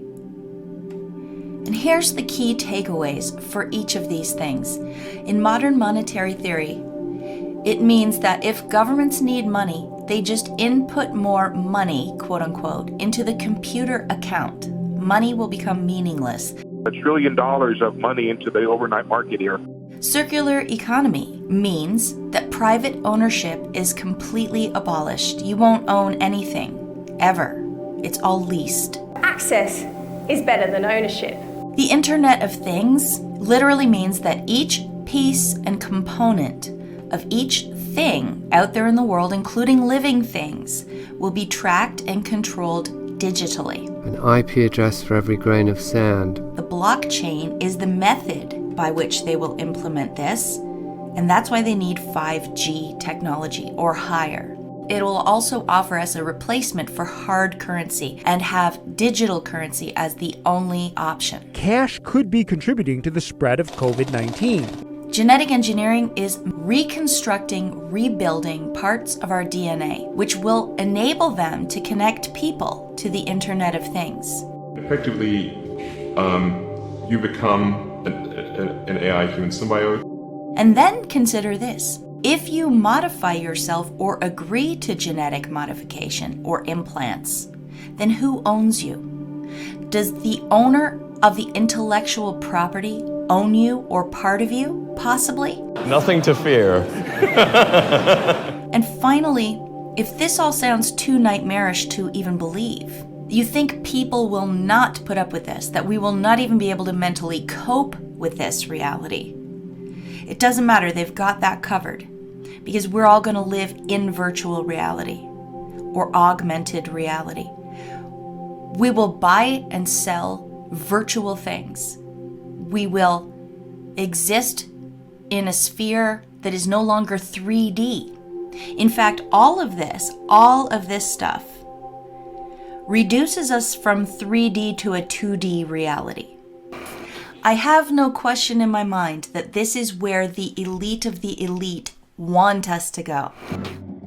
Not long after the singularity, when the tiny remainder of human society was forced underground, down in the moho, many of us began to live only for our simulated lives in virtual reality, where we could be anyone and do anything. We started paying more attention to our avatars than we did to our own bodies. How do we ever know what we know? Nepenthamine helped us forget the shit circumstances we had to endure in our cavernous new world. As VR environments became more photorealistic and immersive, some of us stopped differentiating altogether between physical reality and our AI-enhanced fantasy lives, which left us wide open to Hollywood revenge fantasies, cases of demonic possession, and other strange influences. People are interfacing, so you say, where does it begin? From the Tibetans to the Mesoamericans to the Egyptians to the Druids to every ancient society describes the same thing. There are bad things that look like elves that have horns when they show you who they really are, and there are good things, but they don't contact you unless you contact them, and then they're almost not even concerned with what you're doing. I never bought into this, looked into it. But then I began to think about, what did I hear when I was a kid? What did I see? What was coming out in government documents? What was being admitted? When I read all these books about World War II and the Nazis and Hitler obsessed with the Dalai Lama and the Tibetans and what they were able to do without drugs to interface with this, and all the rituals they would do, and how they would believe that beyond the ether, like at Skull and Bones, it's a German death cult, they do rituals and take drugs to talk to the goddesses. Well, they're just appearing as, sexy, beautiful women. It's whatever you want as these spirit guides, because lower entities will come in and violate your free will. God and his angels, which are below him, will not get involved in your everyday life. They will not manipulate your free will unless you ask them in. But then the devil masquerades as an angel of light. So we're on this planet, the third dimension, which is a launch pad to all the other dimensions below and above. The third dimension, all the mathematics shows, is the primal sea of where all this happens. The Earth's like an egg, and we've got all this potentiality. And God will send out a transmission for a larger plan, but evil's willing to come in, and what does it say? Demoralize, get rid of children, don't have kids, humans are bad, we'll be better once you're all gone. And it's because it's their operational mission for whatever reason that we'll understand later what's going on. So this entity system picked Germans as its attempt, even in World War I, World War II, and it was manipulating the Brits as well, and offering them technologies, but two different paths. One was social control and all this other stuff with the Brits. The other was high-tech weapons, systems, interdimensional with the Germans. And so whoever these players are, and you can dial into it, but it's very dangerous. They're manipulating the British arm versus the German arm. And then they've got the Chinese arm that's almost seen as like their robot army. And so when you study it, the globalists go to these events and they take bigger and bigger doses of drugs. They do electroshock. They were having people turn their heart off to like try to communicate with these things, to try to be dominant and get that, so to give them temporal power over this planet. So you go back thousands of years, Merlin, the archetypal, or these magicians, or these wizards are taking drugs in these temples and interfacing with these palantirs, these crystal balls, which aren't really crystal balls. It's their psychic focus of an interdimensional connection while they're on drugs, looking into glass, to then be able to see the future and understand what's happening. But like the Bible tells you, any pharmakia or any of that always leads to destruction, because only evil is going to come through that way. So we're basically have these light sockets. We can't jack into the higher unless it's our free will, and that takes time. We jack in to the evil. So you can jack into evil, you can't jack into good right away. So it's quicker, it's easier, like Yoda says about Darth Vader. Is the dark side stronger? No. But this year more seduction. And so then I remember being a kid, and my parents had friends that they knew at UT that were involved in research projects. And 9 times out of 10, I wrote about research projects in San Francisco. UT has some, MIT has a lot. This was in like the 60s. They had virtual reality gloves where you'd put them on and put goggles on, and you'd go into stuff that looked like the holodeck from Star Trek 20 years before it existed. Program complete. You may enter.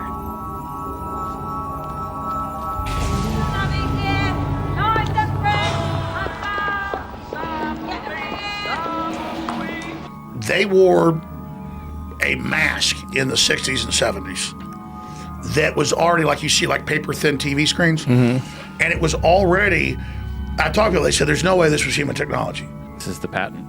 Wow. And notice that's the, what you said, the 60s? I believe 1957. So notice that's exactly what you're, that's what my dad told me. That's what our HTC Vive looks like that we have in the today. My dad didn't tell me this till he saw Endgame, and he said, no, son, we had virtual reality goggles, and we had CD-ROM, and we had things, and then something else happened, and I'm not at liberty to get into it, but I was shown 3 years ago what the University of Washington was doing under Bill Gates. And this is in the 90s. What were they doing? That's cool. What do you do? They don't even know what they're being given. It's intravenous. So you think it's some sort of alien intervention type shit? Dude, they to get even deeper, they turn your heart off for 5 minutes. Relax. And they pump oxygen into your blood. Enjoy the experience.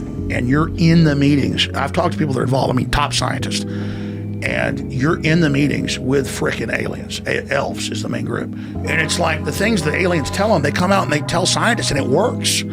So, like what kind of shit? They didn't tell, let me tell you, you get killed for this stuff, Joe. This is the only thing they want me off the air. Here's what I'm telling you about. When I was a kid, 8, 9, whatever it was, this lady would come over that had known my parents since UT and was involved, and she'd talk about, yeah, we call it the Psychedelic Research Institute or whatever the name was, but it's really a CIA deal, and, you know, we just can't find people that can handle it. They're going in, the elves want this, and the elves want us to basically reduce population and agree to these certain plans, and it's all of us dehumanization. And they call them the elves. It's clockwork elves. And they're like, yeah, and I'm listening to my parents, you're like 7, 8 years old, like, they don't think you're listening, talking about, well, this is what the elves want, and this is what they're going to do. And the thing is, it's not my parents aren't that special. You go out to San Francisco, that's all there is, dude. It's a cult, man. All these guys you know from San Francisco, dude. You look at the head of Google or YouTube or freaking Apple. He's on TV. Tim Cook and his eyes are this big under lights, man. These guys are on stuff that like nobody even knows. Just like the Bible says, it's basically an intergalactic invasion into this space through people. I'm telling you, it's what all the ancients said. It's what they warned of. It's what we're dealing with. They're demons. They're frickin' interdimensional invaders, okay? I'll just say it, make fun of me all you want on CNN or wherever, but everyone already innately knows this. These people are not frickin' humans, okay? All I know is whether they're interdimensional demons, whatever they are, let's say that's an allegory. All I know is they're the same thing. Psychopaths operate, they're not human, I don't like them, okay? And my very humanity just is just like, yeah, take them on, but you want to fight? You're gonna get one, you inhuman, soulless pieces of trash. I see you real good. And I know our species is stronger than you and better than you. We're gonna beat your ass. Get that through your head. Excuse me. I shouldn't even, let's just go to the Donald Trump speech. Here it is. Sadly, the American dream is dead. So VR-induced schizophrenia has become a thing,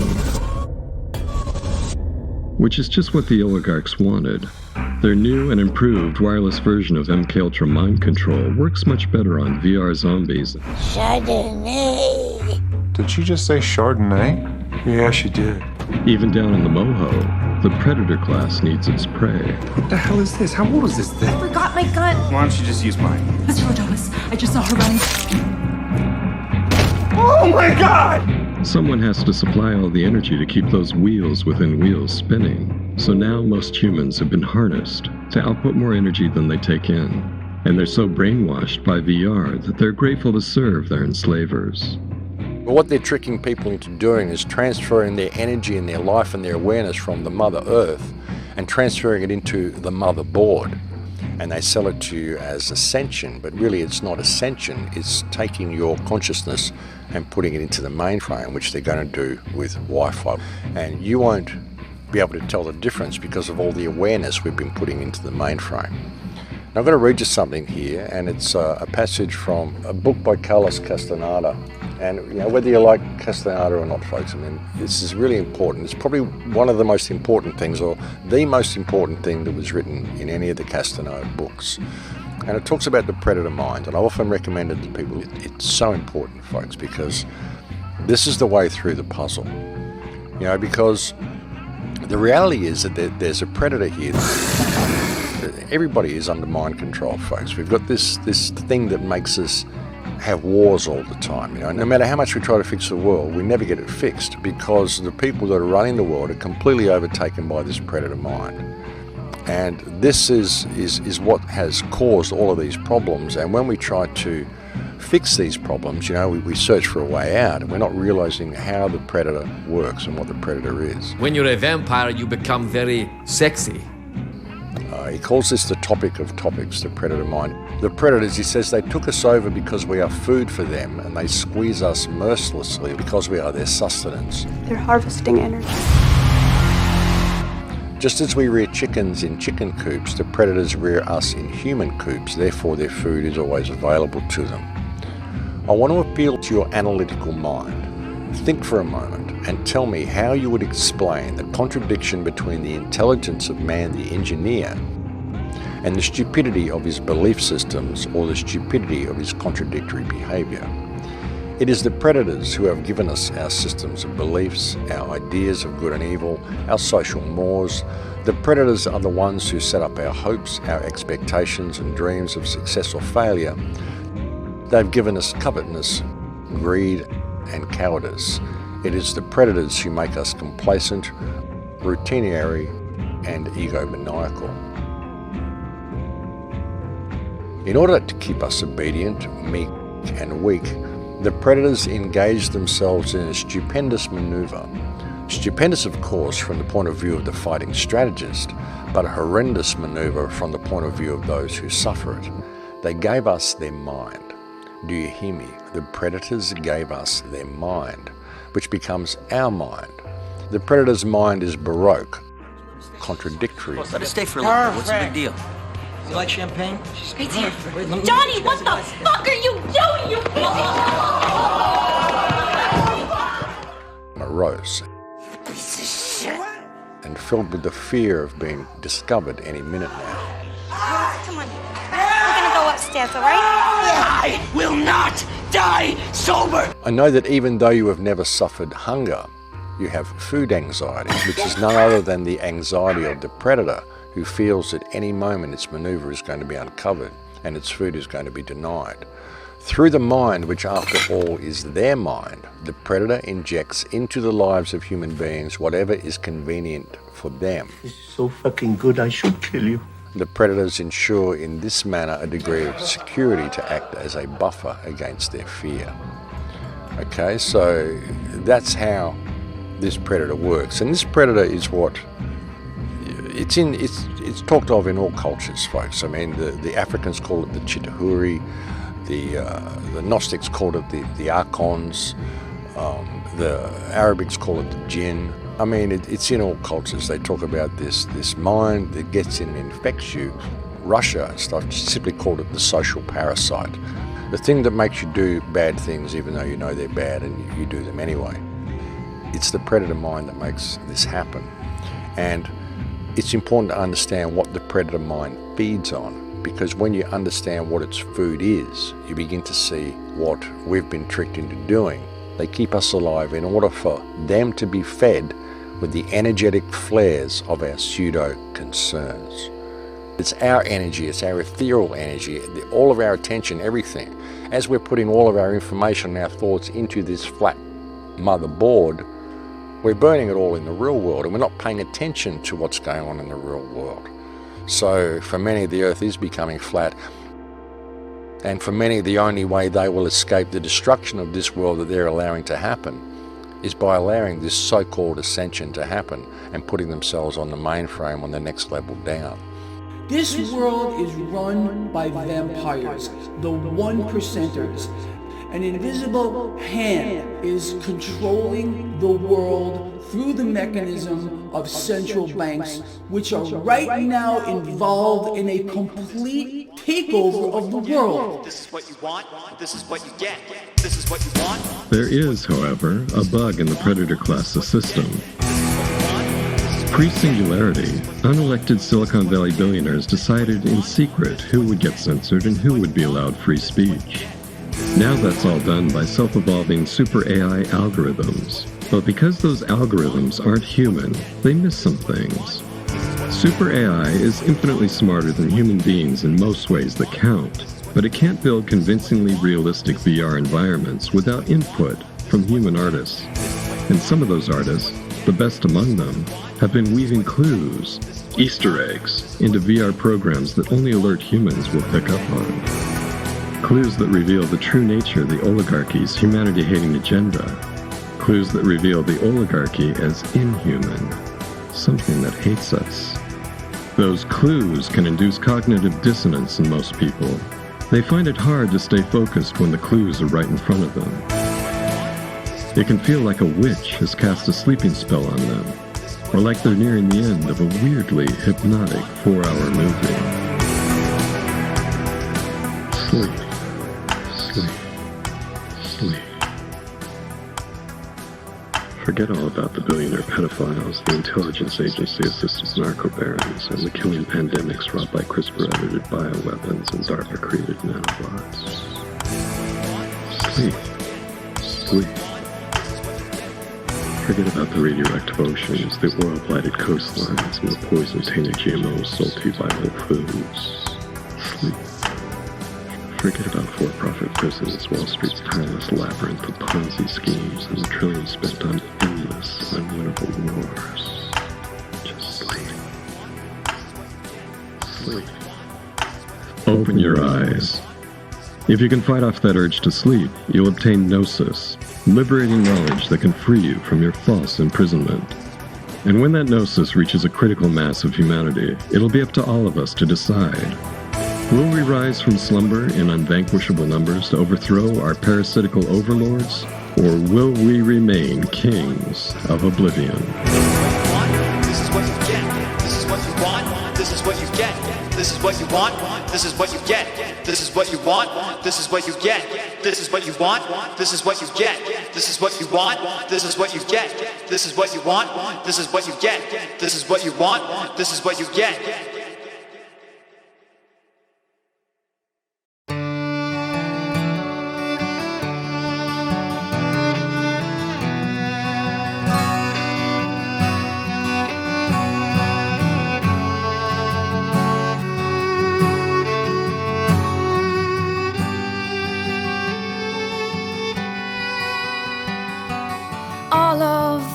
castles were sitting in Swing Sing will sell off a savior for a pair of new wings and some sandals in the style of the straps that cling best to the arrow. And then all of the businessers and their unlimited kill, where they buy and they sell, and they sell all their trash to each other. They're sick of it all, but they're bankrupt on selling. And then all of the angels came to sell off your souls for a pair of new wings. And anything goes, they remember their friends, the people they loved, and I've seen through them all, seen through them all, seen through most everything. All the people you knew were the actors. All the people you knew were the actors.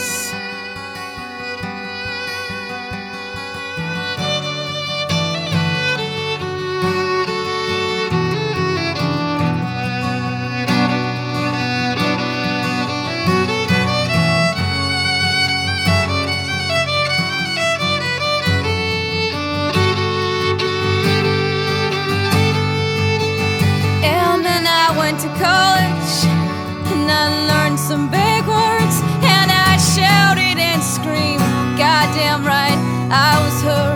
They remember the girl, know those big things she said back in college. And it takes a long time, I don't know if I'm clean with myself.